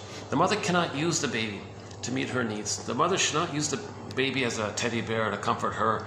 The mother shouldn't brainwash the baby so she can fix it so that the baby will always run to her so she can feel important and needed and never be alone. The mother cannot use the baby to meet her needs in any way. The role of the mother is to be a mother. The essence of mothering is the feeding and the reverie and the detunement. So it's all pretty much one way. Yes, there's a back and forth, but it's the emotional feeding, like the breastfeeding. Yeah? like the physical milk, it's like one way to the baby. The emotional, it's similar like that, right? So the baby is fed emotionally, physically, and all this. So 4 to 5 months, he starts to hatch out. That's huge. That's very important. So let's just stick with the normal development. So let's assuming that he didn't get the paradise. He starts to hatch out. Okay, now he's getting a sense of himself as distinct. And the mother, one of the things they said the mother has is, oh my God, wow, my baby here, this little child here, this person here is really unique. Nature's greatest miracle. The Great Spirit makes everything a little unique. Every leaf on that tree is unique. Every star in the universe is unique. The Great Spirit makes it that everything's a little unique. The mother's going, oh my God, my baby's a little unique. Og Mandino's poem, The Nature's Greatest Miracle, the first part of it, or Virginia Satir's poem, I Am Me, or Gibran's poem, On Children, Nature's Longing for Itself. So the child is, if the mother sees and has this delightful mystery, like this wow, delightful, pleasurable mystery, the child, oh, it's called mirroring. He sees himself in his mother's eyes like this, and he takes that for himself. Oh, mother says I'm like unique and it's delightful. I mean, that's the sense of self coming in. Now he has self-acceptance, self-esteem is coming from there. So that's one. Now we're entering into the second phase. So we talked about the first block of time, birth to 4 to 5 months. Now let's talk about the second block of time, from 4 to 5 months to 18 months. So from 4 to 5 months to 18 months, part of it is this so-called mirroring, where the child sees himself reflected in mother's eyes. And what does he see? He sees mother's delight and acceptance of his uniqueness. Now he can accept his uniqueness. That's self-esteem is coming in. Another key point here is that egocentricity, where the baby thinks it's all him, he owns everything's for him, he's a little god, that's still there. Now, roughly at 4 to 5 months, he's getting motor skills, right? He can walk, crawl, run. Now he's getting superpowers. So look at that. He thinks he owns everything. He rules the world. The world is my oyster. It all belongs to him. It's all for him. He's a little god. He's on the throne, little king. On the throne, Majesty's the baby. Junior toddler thinks he's a little god. He owns everything. Now he's got these new powers. So he's got this delight of the discovery of these new powers while he thinks everything is for him. So if the 7-year-old is running around the hotel or something, he has this delightful feeling that he's got these new powers. They can walk, crawl, and run. How exciting. And everything is for him, and it's about him. So the role of the mother is just to not rebuff him for that. Don't punish him for that. Just gently distract him so he doesn't hurt himself or something. Right? Let the child go through that phase. Let the child think that that he rules the world. Okay, now we click in that obnoxious, annoying song, everybody wants to rule the world. No, not all babies are traumatized before 18 months. But those babies who are traumatized before 18 months, they may have that fantasy of that song. That song was to appeal for the fantasy. Now, what's really disturbing about that song, what's really psychologically wrong about that song, is that number one, not all babies are traumatized before 18 months. So not everybody has the fantasy, they want to own everything, control everything, right? But see, if the baby's traumatized at that time, he still has that fantasy. Well, where's my oyster? So the world, where's my world? It's my world, my oyster. So number two, the lyricist or whatever, he's talking about himself, he's projecting himself onto everybody. He thinks everybody's him. Like he thinks everybody thinks like him or something. So he says everybody wants to rule. No, only those who are traumatized before 18 months. So at least, at the very least, he can say, well, some people want to rule the world. At least do something like that. So that's a mistake in that song. Because he's seeing the world through his trauma. He doesn't understand the lyricist or the protagonist or the imaginary protagonist in the song or the character in the song, whatever. That character in the song is not admitting that some babies were loved post 18 months. They don't get that. They create a mapping of the world that on their trauma and see the whole world like that. I think everybody has that. So that's the mistake in that area. Okay, so this is called the world is my oyster phase, or the Superman phase, Spider-Man phase. When they played that Spider-Man movie, the 2012 version with I think Andrew Garfield, is that right? I know. I remember he was flying around, and they spent a fair bit of time with this gleeful, delightful excitement that he owns the city. He can fly there, jump there, hop there, crawl there, go there. It felt like he owned the whole thing. It kind of, maybe that was a tip-off to when the baby discovers that he can walk, crawl, and run, and he has superpowers, like Spider-Man discovered his Spidey powers and discovering it, right? So it's sort of like that.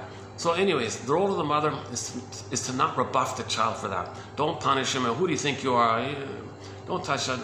You see, too much of this, don't do it. See, too much of this, if the mother does too much of this, don't touch that, or hits the baby. Oh my God. See, the baby, his identity is blurred in with his feelings and his behavior. So when the mother says, don't do that, the child interprets it, don't be. He doesn't parse it out yet in the beginning. When the mother says, don't touch that or something, okay, that's his behavior. It came from his feelings came from his needs came from his identity. Don't touch that, don't be. So the child's going to be traumatized with the mother saying, don't do that too much. Right? This is a point, who made this point? Tina Gilbertson, yeah, self-help author Tina Gilbertson made this point. We discussed her work about a month ago. Yeah, she's a psychologically minded self-help author. We discussed her book called Constructive Wallowing. So I won't go down that. So we covered that material. I think we spent a fair bit of time on her work, her truth acronym and all this. But yeah, she added that point. She made that point. That when the mother says, don't do this thing, the child blurs it up. His doing, his feeling, his being, it's all meshed up. It's all one. So when she says, don't do that, the child thinks, oh, don't be me. Now he's frozen inside. Emotional catatonia, emotional hypothermia, feels unreal, feels numb, feels petrified, turned to stone.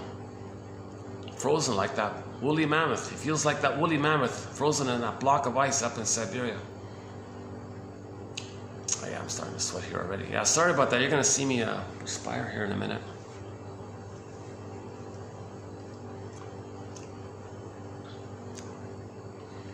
Maybe what I can do, the 6th floor is busy, the restaurant's busy, no AC in here. You know, maybe what I can do is I'll hit the pause button, walk up to the other place, cool off, and continue. Because it's only 1:30, so yeah, we got some time, yeah, before it gets too dark, yeah.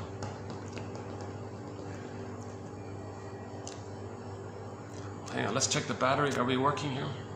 Oh, 30%, yikes. Oh my God, what happened to the battery?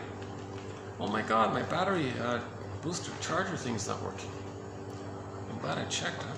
Look at that, eh? I only spoke for an hour and a half, and my battery's almost drained out. Hold on a sec. Let me dig this out of my pocket here. Yikes, eh? You see, the funny thing is, if a battery suddenly shuts down because of not enough, if a video suddenly shuts out because of a battery issue, the whole thing is lost. So I always got to keep an eye. I've lost a lot of good videos because of this issue. So because of that, I bought this clunky thing here, this little battery booster thing, and it's been working okay.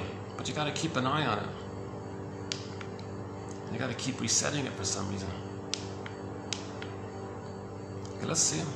How about now? Let's see. What does it say? Let's test it. 34. Oh, it just dropped. 33. 34. It says 34. Okay. Okay, let's wait a minute. See if this is working. If this is not working, I'm gonna have to shut the video down and do a part 2.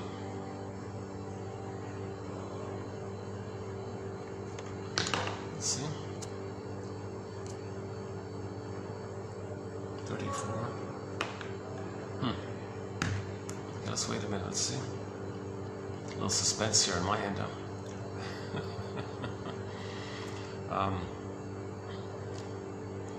So let's say the mother doesn't rebuff the baby, doesn't squelch his identity, and he freezes up there. And then he enjoys that song that he wants to rule the world. What an annoying song. We heard that so many times. It's still on the radio. You still hear it in hotels.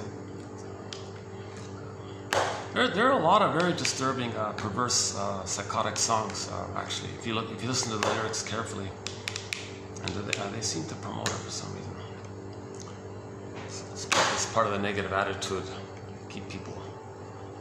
So there seems to be in one of the symptoms of homo traumicus is that there's an effort to prevent healing, to maintain the prejudiced mindset, because the prejudiced mindset is needed out of the compulsion of the pillaging, which is one of the symptoms of homo traumicus. So we'll maybe get into this later today. Let's see. Still 34, huh?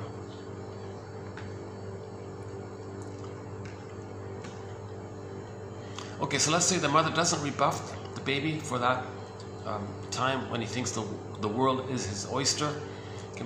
And she sees and accepts the child that is unique, and he sees that she sees it, he internalizes it, and treats himself in that positive way of how the mother saw him. So let's say the baby got these needs met. Then, okay, at 18 months, another major milestone another developmental milestone takes place. Very important. At 18 months, that feeling that it was all for him, everything, it all belongs to him, this whole throne-like thing, His Majesty's the baby, this whole throne-like thing. At 18 months, he got enough love for his conscious ego, sometimes called the reality testing ego. Now he gets the reality, the recognition that, oh my God, I get it now. I'm not like a God and the whole thing is all for me. I'm like a little person. Other people are people. Oh my God, and we're all like members of one big family here. We're all traumatized. We're all homo traumicus. We're all cousins from Africa. Oh wow, cool. But we're traumatized? How does that work? But we're all the same. We're all one family. We're unique, but we're all traumatized. So the difference is by the expression of our trauma, right? And everyone's uniqueness is squelched, and they're crying for love, and maybe I'm wounded and crying for love. So there's this whole kind of recognition of the personhood, of three-dimensionality, and that's major. So the grandiosity mainly dissipates, and he holds on to the original kind of developmental path. So he's on the developmental track. So he's still on the developmental track, moving towards I'm okay, you're okay at age 3. Okay, so let's enter the third phase. The third phase is called, let's just call it now Voyager. Hold on a second. No, it's draining. It's draining. It's still draining. Why is that happening? Is it overheating? You know, I noticed lately that my phone's overheating. Is it too hot? Seems okay. Okay, what if let me unplug it and try it. Let's see, let's unplug it and try again. Does that work? Oh, what a pity, because I feel like I'm just starting to get on a roll here. I was dropped to 33.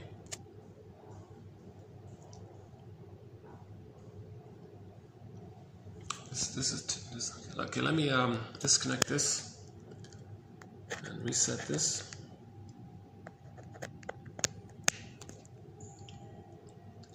Let's try that. Okay, let's wait a minute, see if that worked.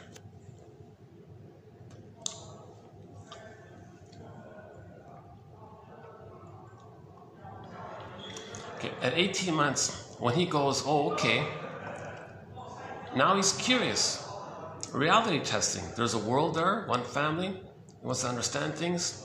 Now he's going to be more of a human explorer. Now he's going to be more of a human explorer. He's maintaining his vulnerability, his small size, but he's going to learn. He's curious. It's a natural thing. So now, Voyager, seek thou forth and find yourself. Now he wants to know what he likes. Now he's got curiosity and interest. Hey. Oh, that's just the fridge. Oh, that's not. I thought that was the AC. Let's see. Sorry about this tech issue here. Still at 30. Let's wait another minute. Oh, that's disappointing. Yeah, what happened here? It's been good. This has been good for the past couple of months, this thing. It's been a big help. But today it's...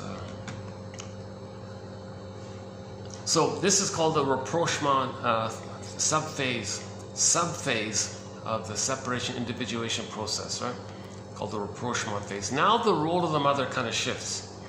Whereas in the first phase, she served as a symbiotic object for the baby.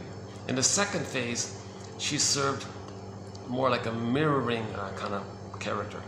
In the third phase, she does more of a secure base kind of phase. Meaning, when the child runs around, discovering things, now Voyager, seek thou forth, he's curious, he's exploring, he's a little explorer, right?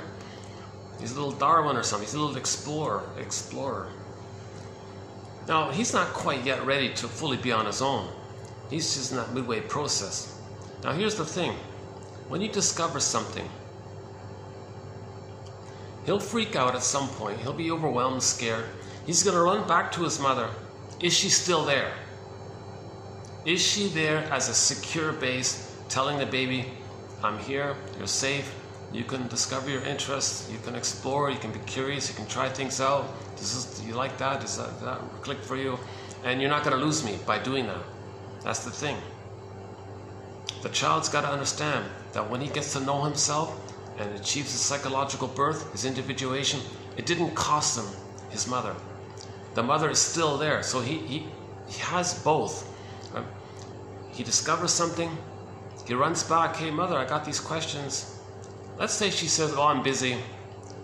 The child goes, oh my God, you mean if I try to learn something and know what I like, I lose my mother? I'm not ready to lose my mother. So he gives up.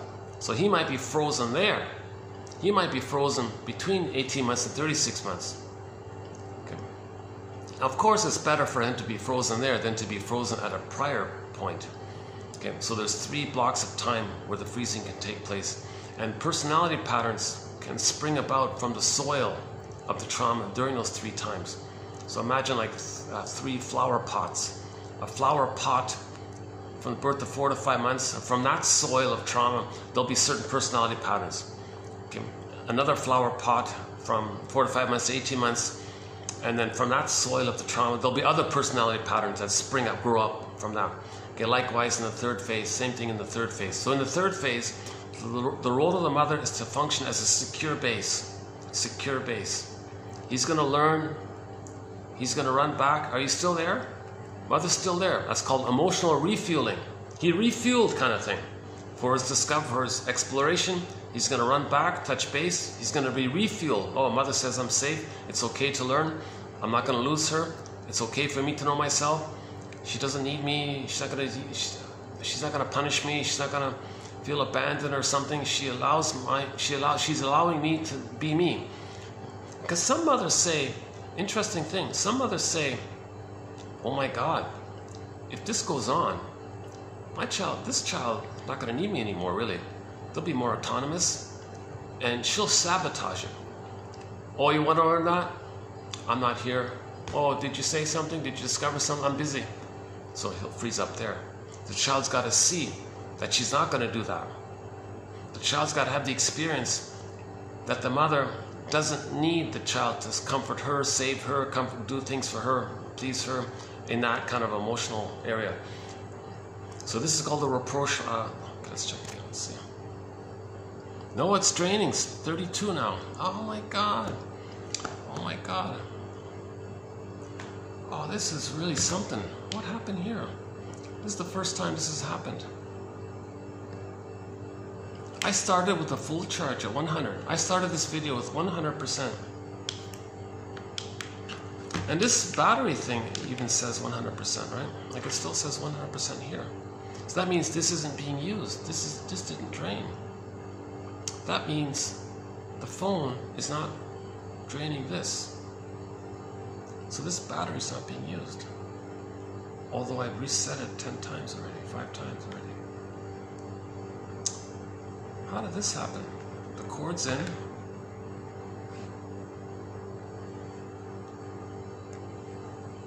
Oh, what a pity. Oh, that's a pity. I've only got like 10 minutes left or something then, if that's the case. 31, it's still draining. Why is it still draining?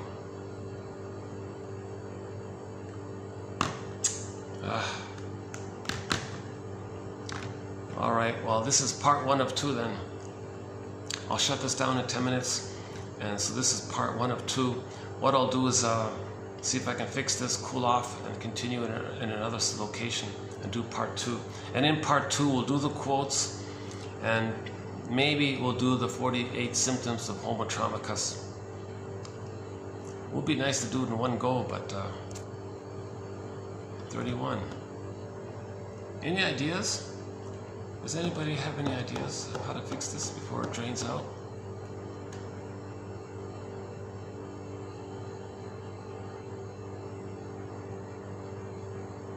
See, it's not draining, it's still at 100 for some reason. That means the phone is not using this. Right? What if I, let's plug this in, just to shake things up and see if that works. Hold on a sec, there's an outlet here.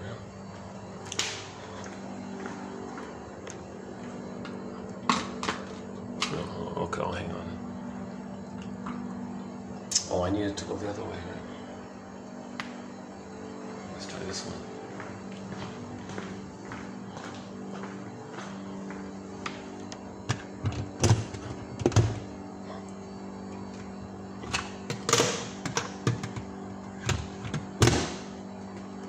Does that work?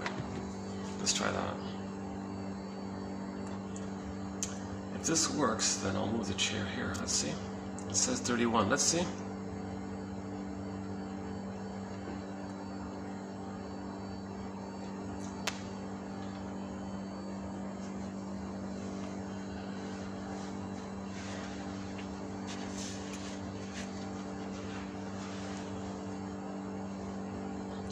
That's okay, I can do it standing. Actually, if I open the door, I can get some AC. Yeah, hold on a sec, let me open the door.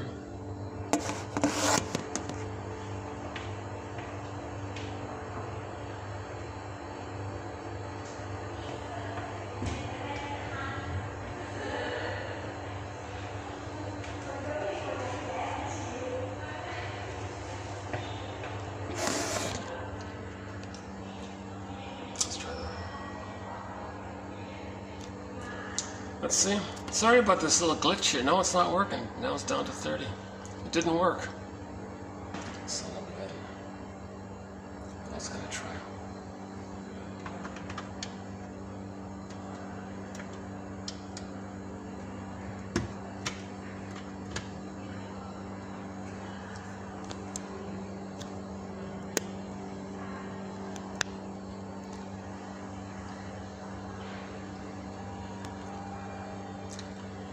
Well, if it drops to 29, I guess I'll give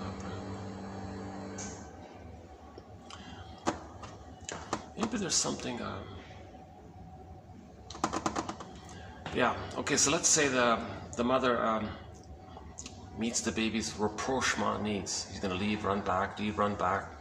He does this back and forth, right?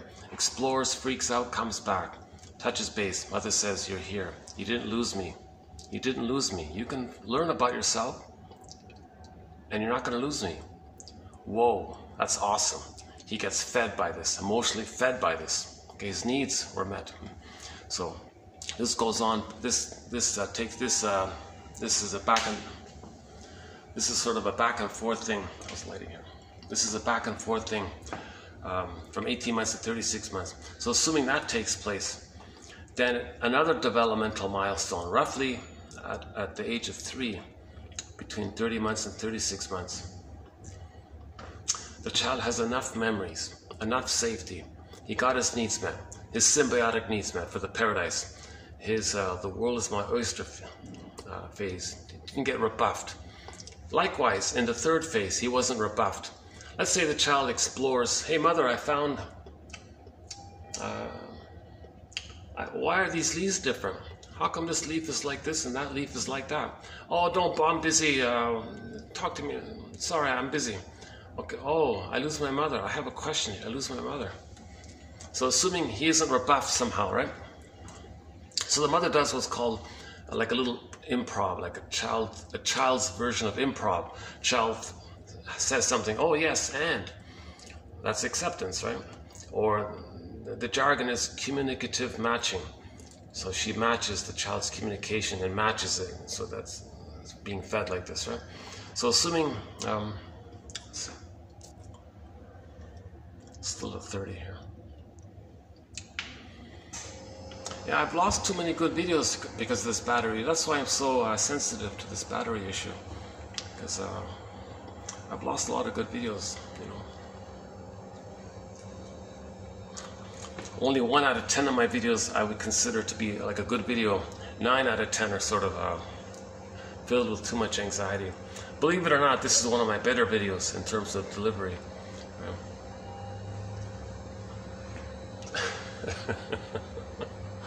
Work in progress to deliver this more smoothly. Okay, at the age of 3, he's considered to get a psychological birth. A psychological birth.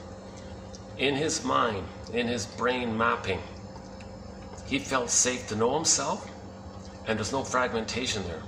There's no frazzled up self-concepts like part self this, part self that. It's all whole. He's got a whole self-representation.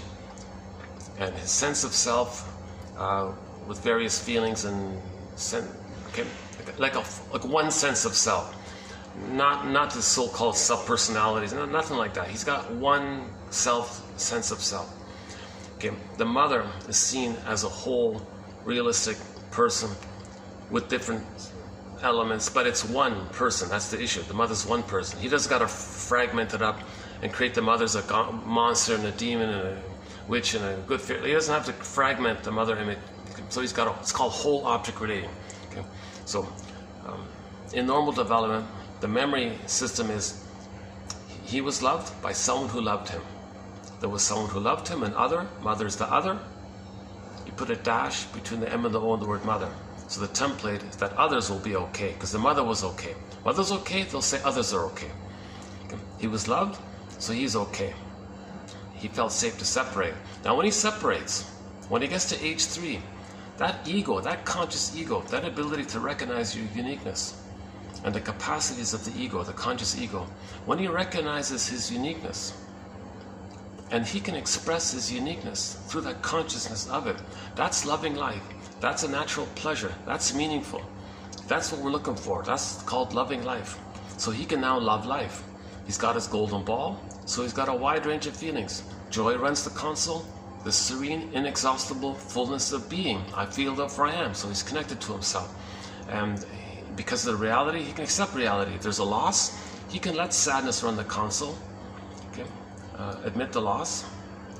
Go to what you feel when you acknowledge a loss. Mourning is about remembering, not just saying get over it. Okay, it's this verdict of reality that makes the work of mourning so difficult. He has a reality ego, right? So he's got a conscious ego. So sadness does its thing, okay, and then sadness and joy can swap seats again, and sadness can run the console. So that's normal development. The template is I'm okay, you're okay. I'm a member of Homo Traumacus, you're a member of Homo Traumacus. Okay, so there's that three-dimensionality. That we're all like, we're all okay, but confused or wounded, but we're all okay. Just our doing is usually like a cry for love. So understand the cry for love. Understand the heart of behind people's behavior. Yesterday's quote, you want to look for the heart behind people's behavior. That's called empathy or mentalization or reflective capacity. Their behavior is usually a cry for love. Everything's love or a cry for love. So when you have the psychological birth, you can recognize, oh, they're expressing love. No, they're crying for love. Now, this cry for love is important. So we'll, let's see here. 29, oh, it's still draining. Oh my goodness, what happened here? It might be a heating thing, maybe. You know what I have to do? I have to like restart the whole phone then. I think I have to reset the whole phone. So I've only got about maybe 50. Okay, this is not working. All right.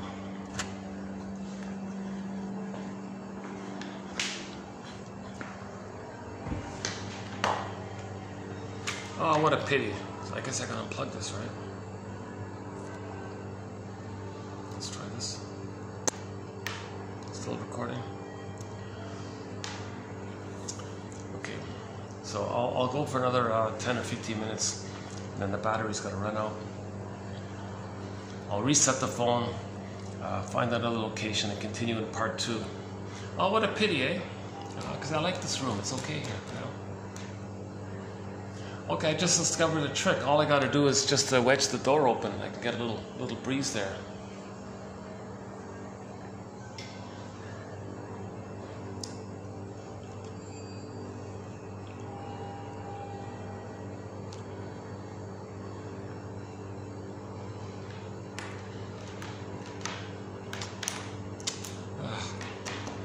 It's funny with the tech issues, eh?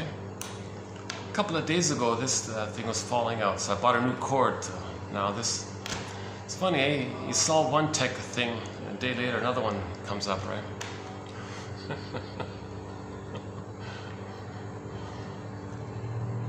Maybe people who are creating technology are crying for love.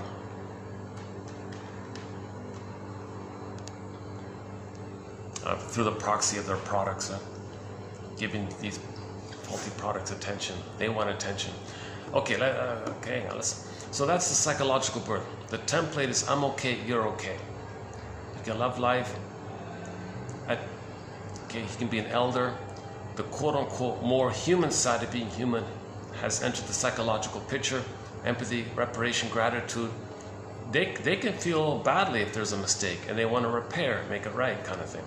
They can feel reparation. They can feel badly if there was a mistake or misunderstanding, and they can do that. They can make I statements. They can be intimate. Okay? They can share with their partner. And body and spirit can be united in the affection for the one, the passion, and can be there for the one you marry. Okay? So you don't got to split things up like that, like in yesterday's quote. Okay, so intimacy's there.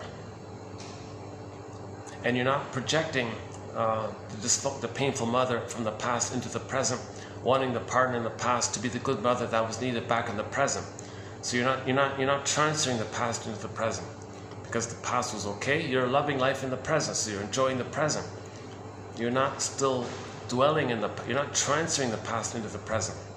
From the TV show Heck Ramsey, lady said to the guy, the past is to be remembered, not lived as the present. So in the psychological birth, that's the case. The past is the past. The present is the present. But in trauma, no, the present is still the past. In trauma, the present is always the past.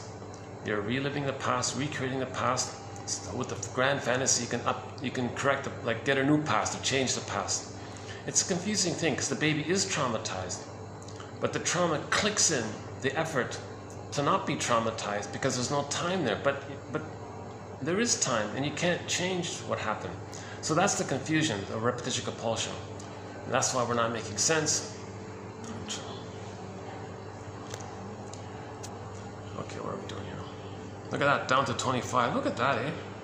Jeez, this battery's really... This phone's been great. This is like a budget phone I bought a few years ago.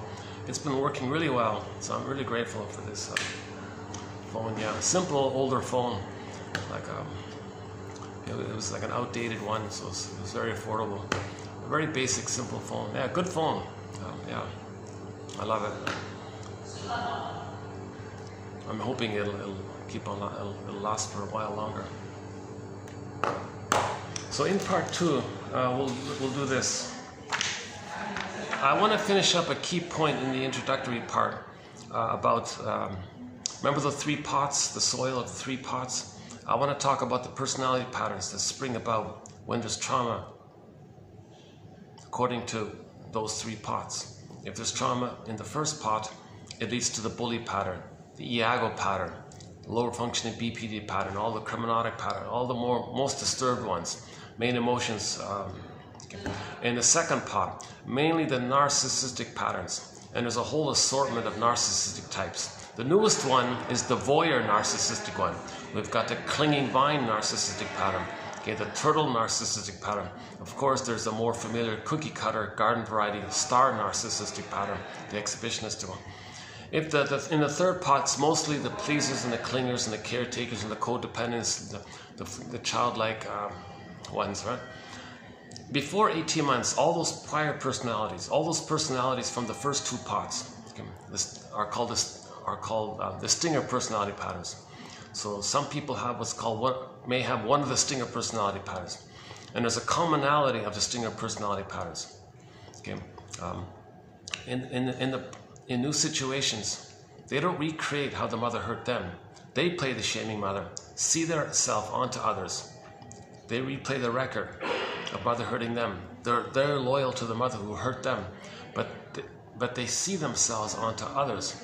So in being loyal to the record of mother hurting them, and now they're playing the mother who's going to hurt them, the trick is they already see themselves onto others. So the behavior is they're shaming others, thinking they're shaming themselves, being loyal to the mother who shamed them.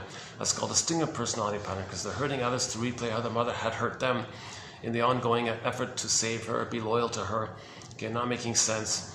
That's a key point here. And we have a whole body of material about the clinger personality patterns, scapegoat hunger. Okay, it's the Alice in Wonderland thing, perverse thinking, psychotic thinking, even though it's masked over with a thing called rationalization, giving the appearance of being reasonable. But it's an onion. Shall I compare thee to an onion? They're doing these very disturbing things, the narcissism, and their slogans, my greed or your greed, my envy or your envy. They have these perverse way of thinking, double think, act like the aggressor. Then they're reminded of how the mother hurt them, but they are the mother, so the one they just hurt is the mother that hurt them in the nursery. So they have this perverse way of thinking. We can talk some about some of their songs as well. So there's a whole body of material about the stinger personality patterns. Okay, the various personality patterns that spring about from those first two pots. Okay, the pot of trauma, the soil from birth to 45 months, the second one 45 months to 18 months.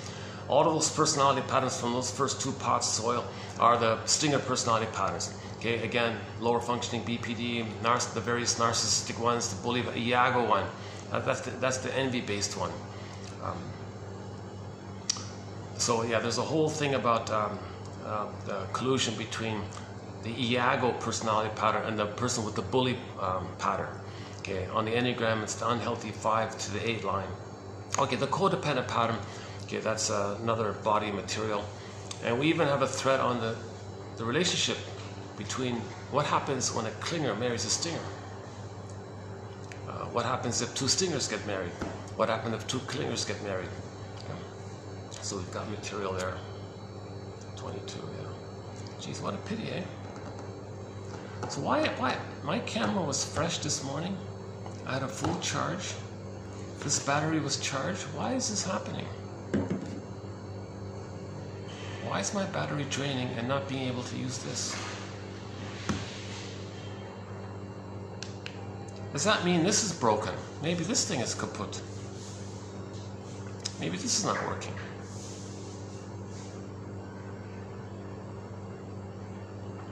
What else can I do with this thing? There's no other little... There's only one reset button on it, right? Maybe this new cord is not compatible for this. No, it worked yesterday. Okay, then maybe this has gone kaput. Oh, it just flashed out. Oh, no, normally does that. Okay, let's one last try here. Let's try one last time. Let's try this one last time. Let's see, what is it? Now it's down to 21.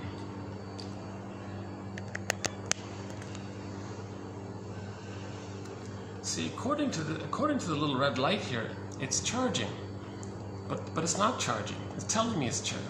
Talk about mixed messages. Make up your mind. The phone's lying to me.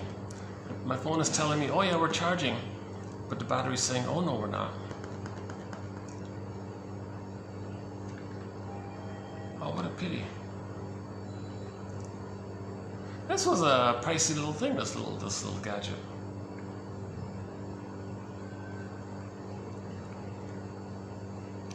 $20,000 M8H. whatever that is. Capacity, 20,000 mAh. Ohm watts or something. Oh no, 74 WH. With this, I got 6 hours of video with this in the past. Now it's not working at all. Oh, hi there. Hi. Yeah, come in, yeah. Okay.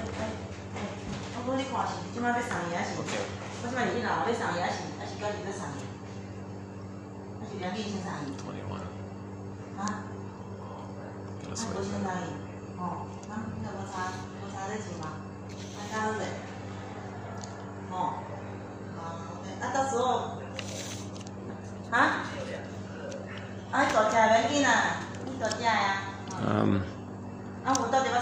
Okay, this is today's quotes.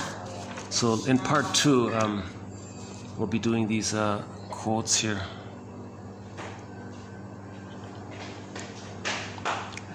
Right.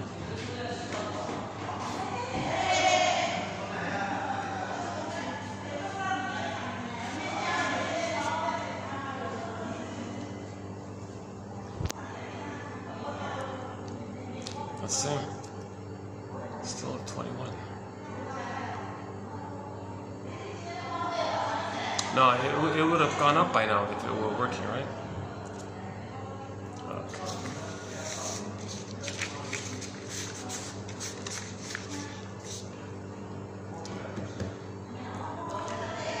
That's always a bit of a risk when you buy this budget technology, right? It's a bit of a... Maybe unconsciously I'm buying all this budget technology because maybe I sense there's a good chance it'll reject me. So why did I unconsciously choose this faulty technology? Well, my mother was a faulty mother, faulty technology. I'm replaying it. Maybe the psychic masochism, the disappointment, the pain, but I was connected to this. You see, so this is going to trigger. So what I said before about the gambling thing, it's almost a little bit like this. I gambled when I bought this budget stuff, right? And now it's rejecting me. Let's see. Yeah, no, it's dropped. It's 20. It's not working. Yeah, nothing I'm doing is working here.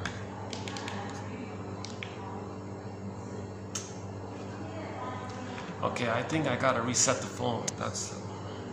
It's not overheating. Like the phone isn't burning up. Like it's sometimes it gets too hot, right? No, the phone is okay. It's not too hot, right?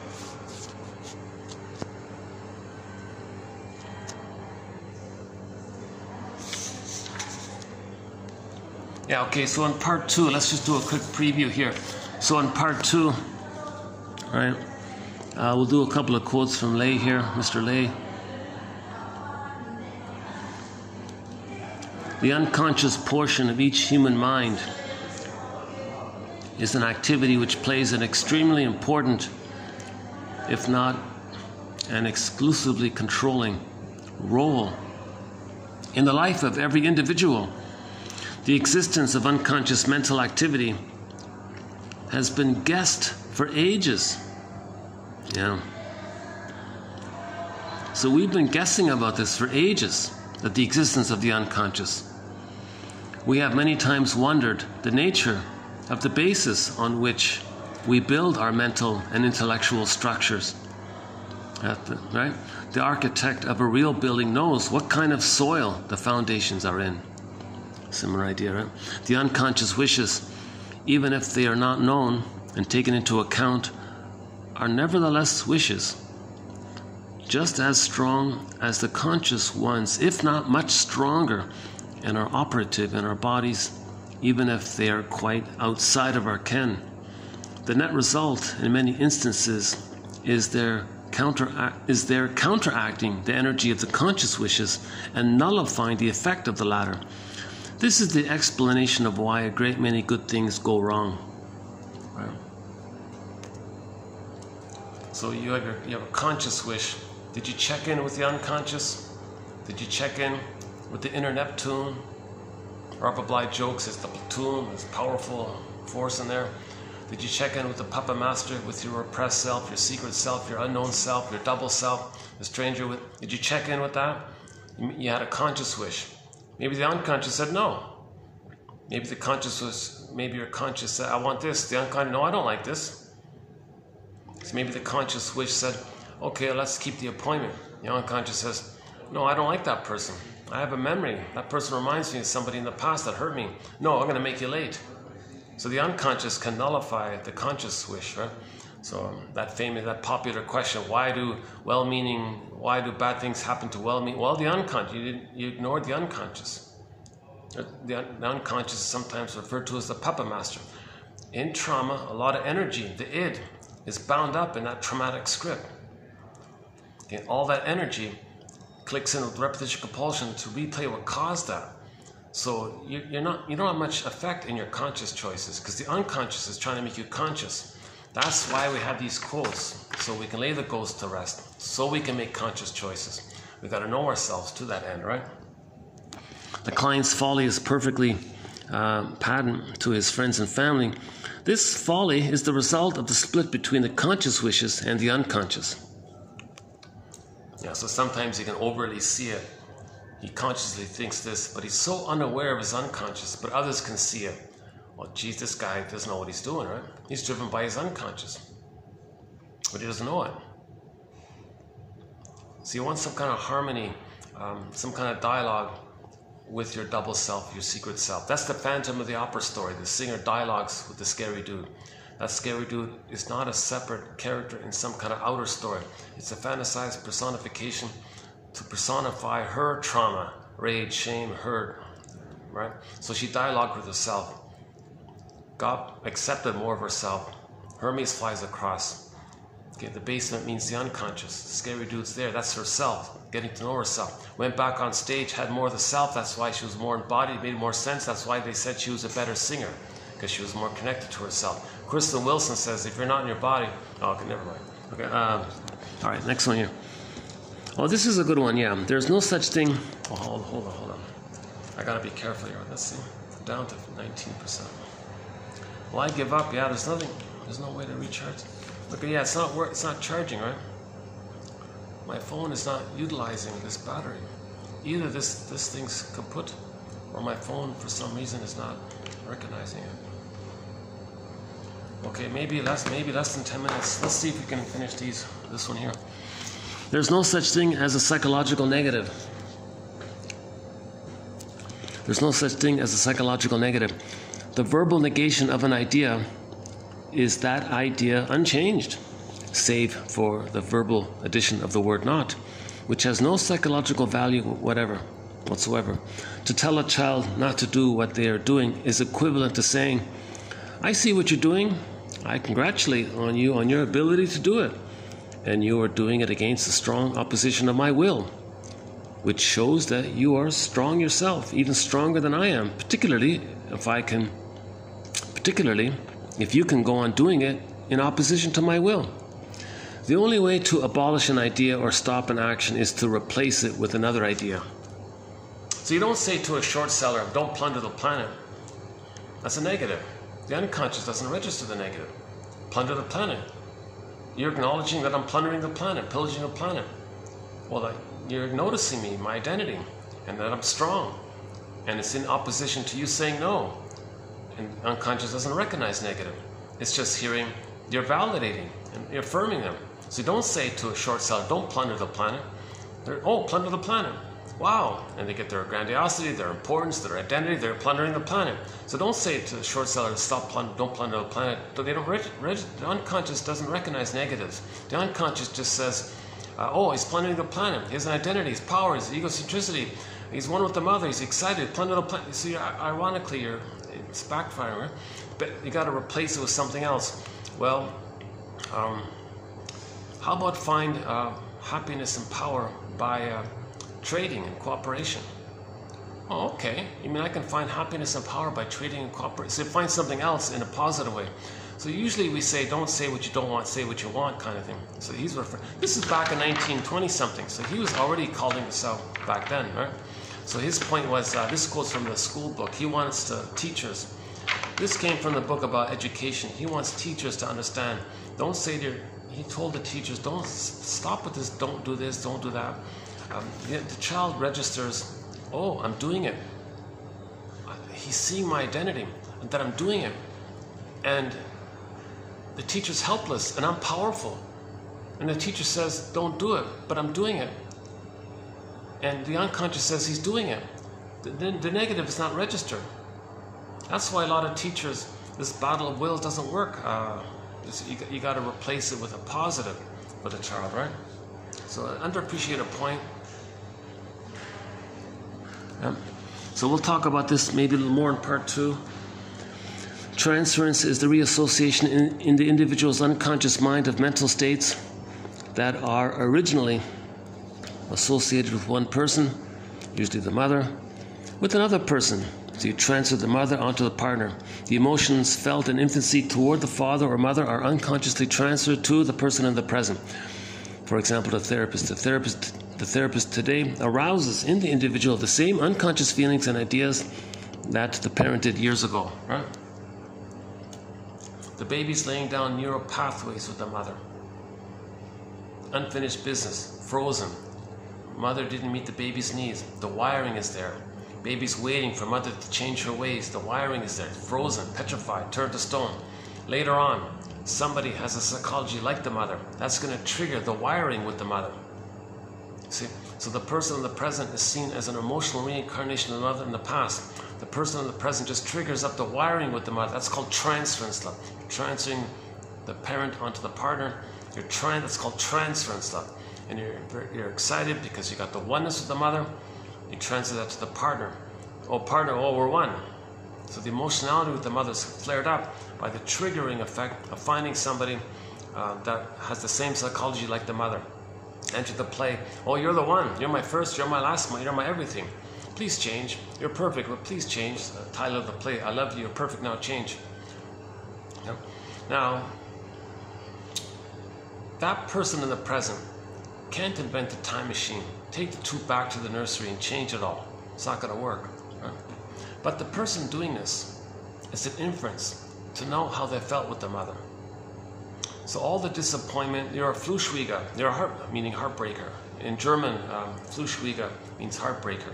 Oh, you turn to stone some. You betrayed, you lied to me, or don't be so cruel, don't be so cold. How can you do this to me? You're a betrayer, you're a heartbreaker, all these heartbreaker songs, right? No, you chose that person to know how you felt with the mother. Your mother broke your heart. Okay, the greatest hurt of all, mother failed me. You chose that person to know it. It's an inference to know what happened. The present recreation, reenactment, is to know what happened. It's an inference. The client transfers his feelings from the parent to the person in the present, accepting the latter in loco parentis and reacting to him with associated emotions. Morton Keysen says, those feelings you're saying about the partner, oh, you cheated me, you lied to me. No, take it to the source.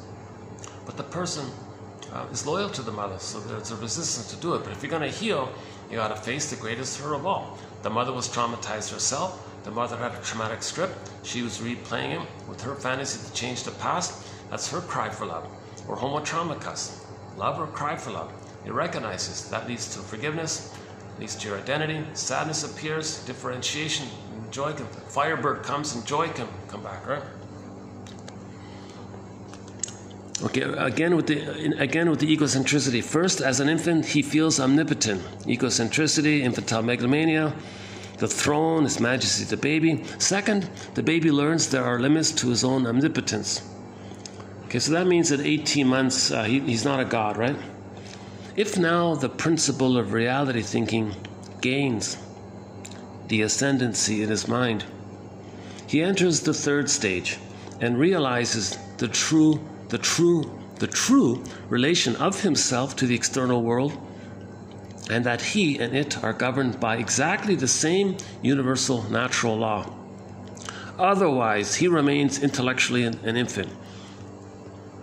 Or maybe more accurately, not cognitively an infant.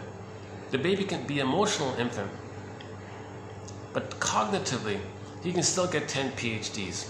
He can still get 10 medals, 10 awards, right? He can still get a $10 billion, but other things can develop. But we live to the extent that we feel. That emotional freezing took place in the nursery. That's what we're trying to heal.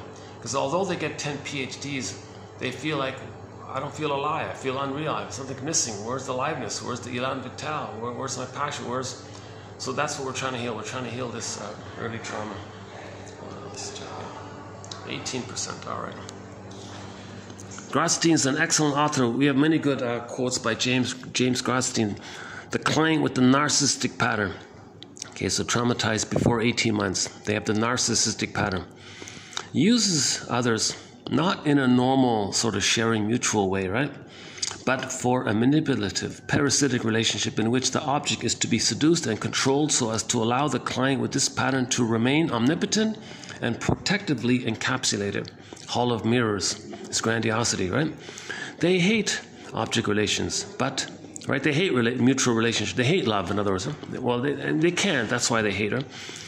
But they're stuck with relating to people, so they have to manipulate others to their needs. Yeah.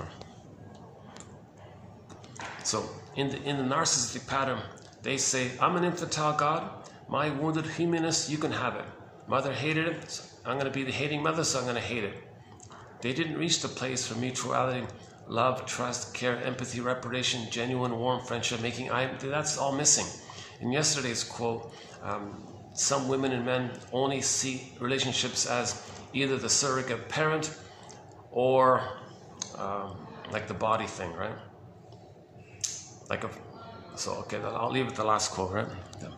Yesterday, the quote about the mother-whore complex issue. So the narcissistic pattern, they're just thrilled to have somebody to shame, to replay how the mother shamed them. Okay. Now they're greedy. They want mirroring from the other to maintain that they're little God and they're humanists. They can have it. So they say, I'm okay, you're not okay. So that's the parasitic kind of thing. Of course, they're greedy, no gratitude, envious, hatred of the good. But they always need to, so cynicism gratifies it. The black humor, dark humor, schadenfreude humor, all this negative put down humor gratifies it. So that's why they hate normal relationships. They're just looking to play infantile God, and they reject the quote-unquote humanist feeling area. And they're just addicted to playing the little God attitude, looking out for number one, slogan, toxic masculinity ideas, my greed to your greed, who cares? This is a very big, very selfish area, right? That's a sign of trauma. We're homotraumicus. Those with the narcissistic pattern, that's a symptom of trauma. Clients with the narcissistic pattern present a compromise formation whereby they feel undeserving and entitled. Yeah, so they feel shamed, but they reject it, so they feel entitled because all babies think everything's for them. Self-punitive, because mother hated them, but entitled.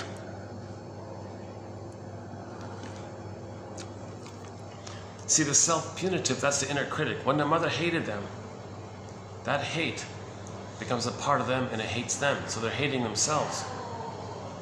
But on a sidetrack, they're one with the mother, so they got both going on, right?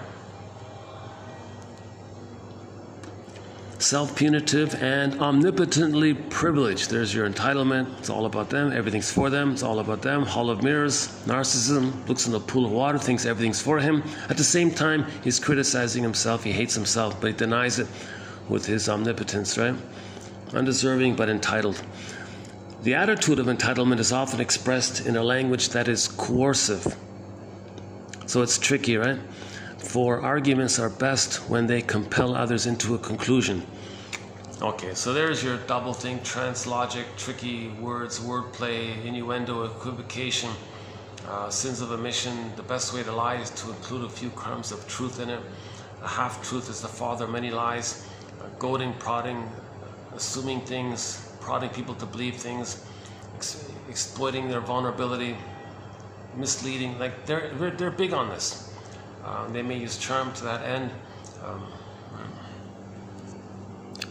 meaning an intuition to appeal to your pain. A constant attempt to get someone to believe something, whether he wants to share the belief or not. Oh yeah, so the narcissistic pattern is very driven to get you to mirror them, to think well of them. So they'll do something really cruel or something, but they'll want to twist it to somehow have their cake and eat it too.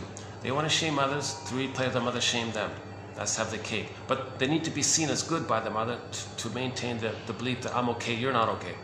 This is a fake thing. When those with distinctive personality patterns say I'm okay, you're not okay, the I'm not okayness is their humanness, which they're rejecting and then projecting. They're rejecting, repressing, and it's projected. This okayness is a pseudo thing that once upon a time they were on the throne in the uterus. That's what they mean. So they want to be seen good in that way. But to be loyal to the mother, they got to hurt others. But they got to be seen good. So there's a lot of effort to turn things around, to brag about how good they look if they did something bad, and they want to pull it off with propaganda, tricks, wordplay tricks. They're very good with rhetoric and propaganda in that area. Narcissistic pattern. Okay, we'll do one about identification with the aggressor. Okay, we'll do one about the splitting mechanism, good breast, bad breast. Okay, we'll do one about the paradox one. Oh yeah, and we'll do this one about the CIRC word. Yeah, we have 10,000 quotes here. This will be our first quote. The CIRC word. I've avoided that whole area. I don't know much about it, but somebody makes a convincing argument here. So let's experiment with including it here. So we'll have our first quote on the CIRC topic, and in part 2, 17%. Still no chance of saving this. See, if I can fix this before it runs out, then it'll charge up, right? Son of a gun, why is this not charging? Why is it's not draining? It's not being used. It's plugged in. The phone is plugged into this, but it's not registering. There's yeah, see, that's a good metaphor, right? So let's say the iPhone is the baby, and this is the breast. And it's meant to be a cable, but there's no the messaging is not responding. The breast, right, is not responding to the phone, the baby's needs. So the phone is going to go kaput. It's going to shut down. Okay, so the phone is going to collapse inside. The baby feels emotionally collapsed because this line wasn't created. So here's the metaphor. Right? The phone is the baby nursing with the breast, right? And you need a nerve line. There's the nerve line. So my example here, this nerve line's not working. So there's some kind of fault here going on. Right? So the phone is going to collapse, go kaput inside, shut down inside. So in the baby, when he doesn't get the line with the mother, with the feeding, he's going to go collapse inside, emotionally collapse inside. So there's the feeling unreal, trauma, inner trauma, stuckness, emotional freezing, petrification, inner emotional collapse or something like that, right? We're talking about the inner life area. You can still get 10 PhDs, you can still get 10 medals, you can still get 10 gold. We're not talking about how other parts of the person can still develop. We're talking about the feeling realm, right? The trauma is we lose the golden ball. Yeah, so in other words, because the line is broken, the baby iPhone here is going to lose the golden ball. It's going to go down the well. It's going to be lost, and the phone will shut down. The person will be emotionally shut down. See? So that's a pretty good example here. Unless I can somehow restore this cable here. Do I have the old cable? Where's the old cable? Did I bring it? Maybe I should bring it. Do I have the old cable? No, I don't. The old cable wasn't working. Right? Son of a gun, how do I fix this? It's not overheating. It must be, it's either a cable issue, or this is the issue, or the phone is the issue. Well, in the case of the baby, let's not blame the baby. We can blame the mother, and the mother's responsible for creating the cord connection, right? So don't blame the baby if the baby's traumatized. Don't blame him. It's no baby's fault if he becomes traumatized and frozen inside. Don't ever blame the baby for that. Okay? If you want to be angry, blame the mother. At least temporarily, briefly, we can express our anger at the mother. Then we got to try to understand her and understand why. Why did she fail the baby? Why was the breast mother unavailable? Right? Why was this unavailable? Why was the connection between the baby and the breast broken? Why? Become a detective. Become a detective and see if you can fix it, kind of thing, right? So I'll see you in part 2 Hopefully, yeah. Well, either way, I'll see you in part 2, either later today or tomorrow or whenever this gets fixed. Yeah, so this is part 1 of 2 of TQ2725. TQ2725. Mostly by Wilfrid Lay. A little bit on narcissism, one about the splitting and paradox and identification with the aggressor. A little bit on transference, the existence of the unconscious, the idea about the soil. In the movie Now Voyager, he talks about the soil, right? Not a great film, but there's a very good scene in that classic film, Now Voyager, with starring Betty Davis. See, the mother was using her, the daughter, mother's rights. She was treating her daughter very badly, thinking she had the right to convert her daughter to be a mother for her. She thought it was her right. Shrink came in and said, nonsense. The daughter's a human. She has rights to grow in her own soil, he said, right? To grow in her sense of self kind of thing. But her soil is damaged by the mother kind of thing.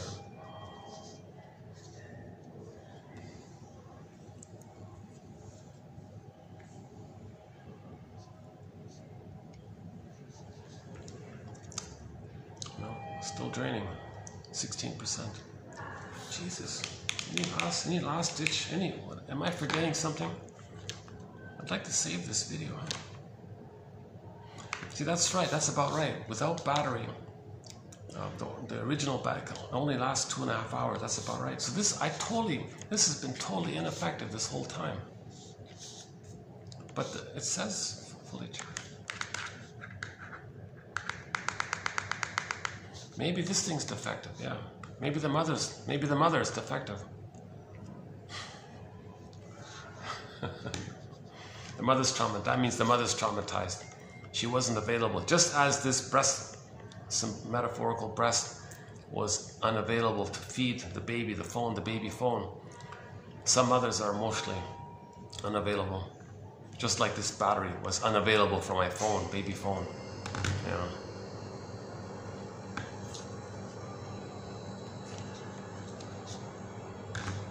Okay, let's wrap it up here for part 1. I'll see you in part 2. I think it'll be a good video as well. Yeah, I'll see you in part 2.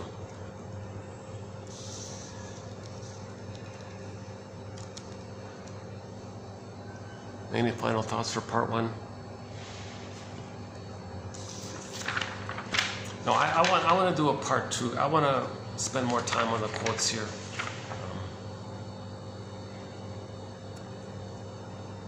So in part 2, we'll talk about identification with the aggressor. That's an important point.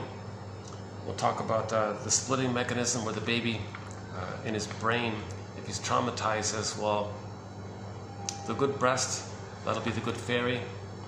The bad breast, that'll be the wicked witch. The good breast and the bad breast, the beneficent and the terrible mother, take on witchy dimensions.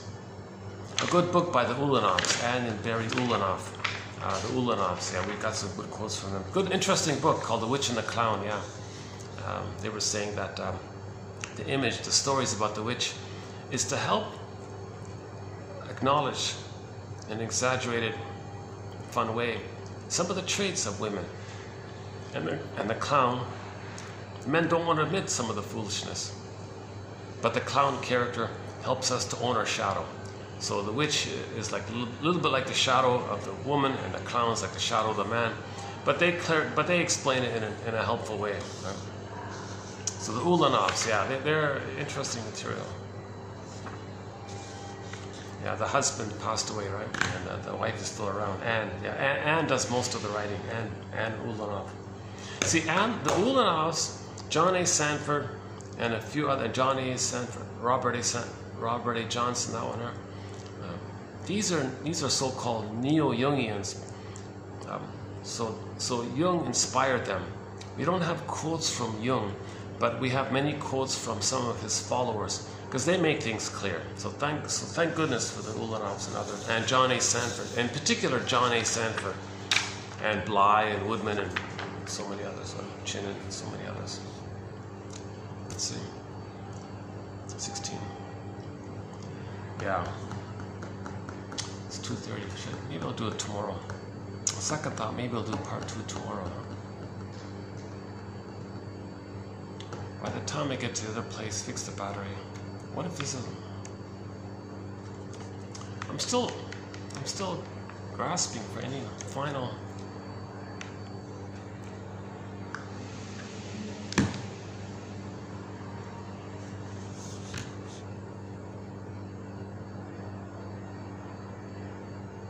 See, the red light is on. That means it's receiving power. Well, it's receiving power from the inner battery, not from this battery. The cord is new, and it worked yesterday. Or the cord is not compatible.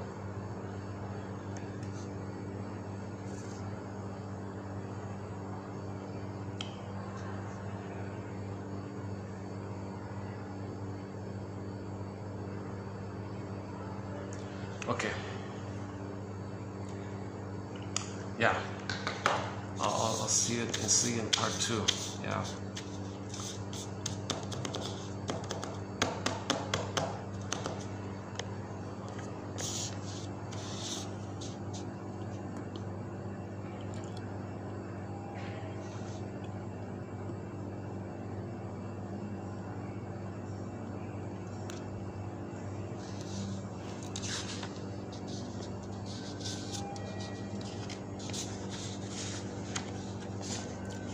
Identification with the aggressor. The identification may involve adopting the aggression or emulating other characteristics of the aggressor.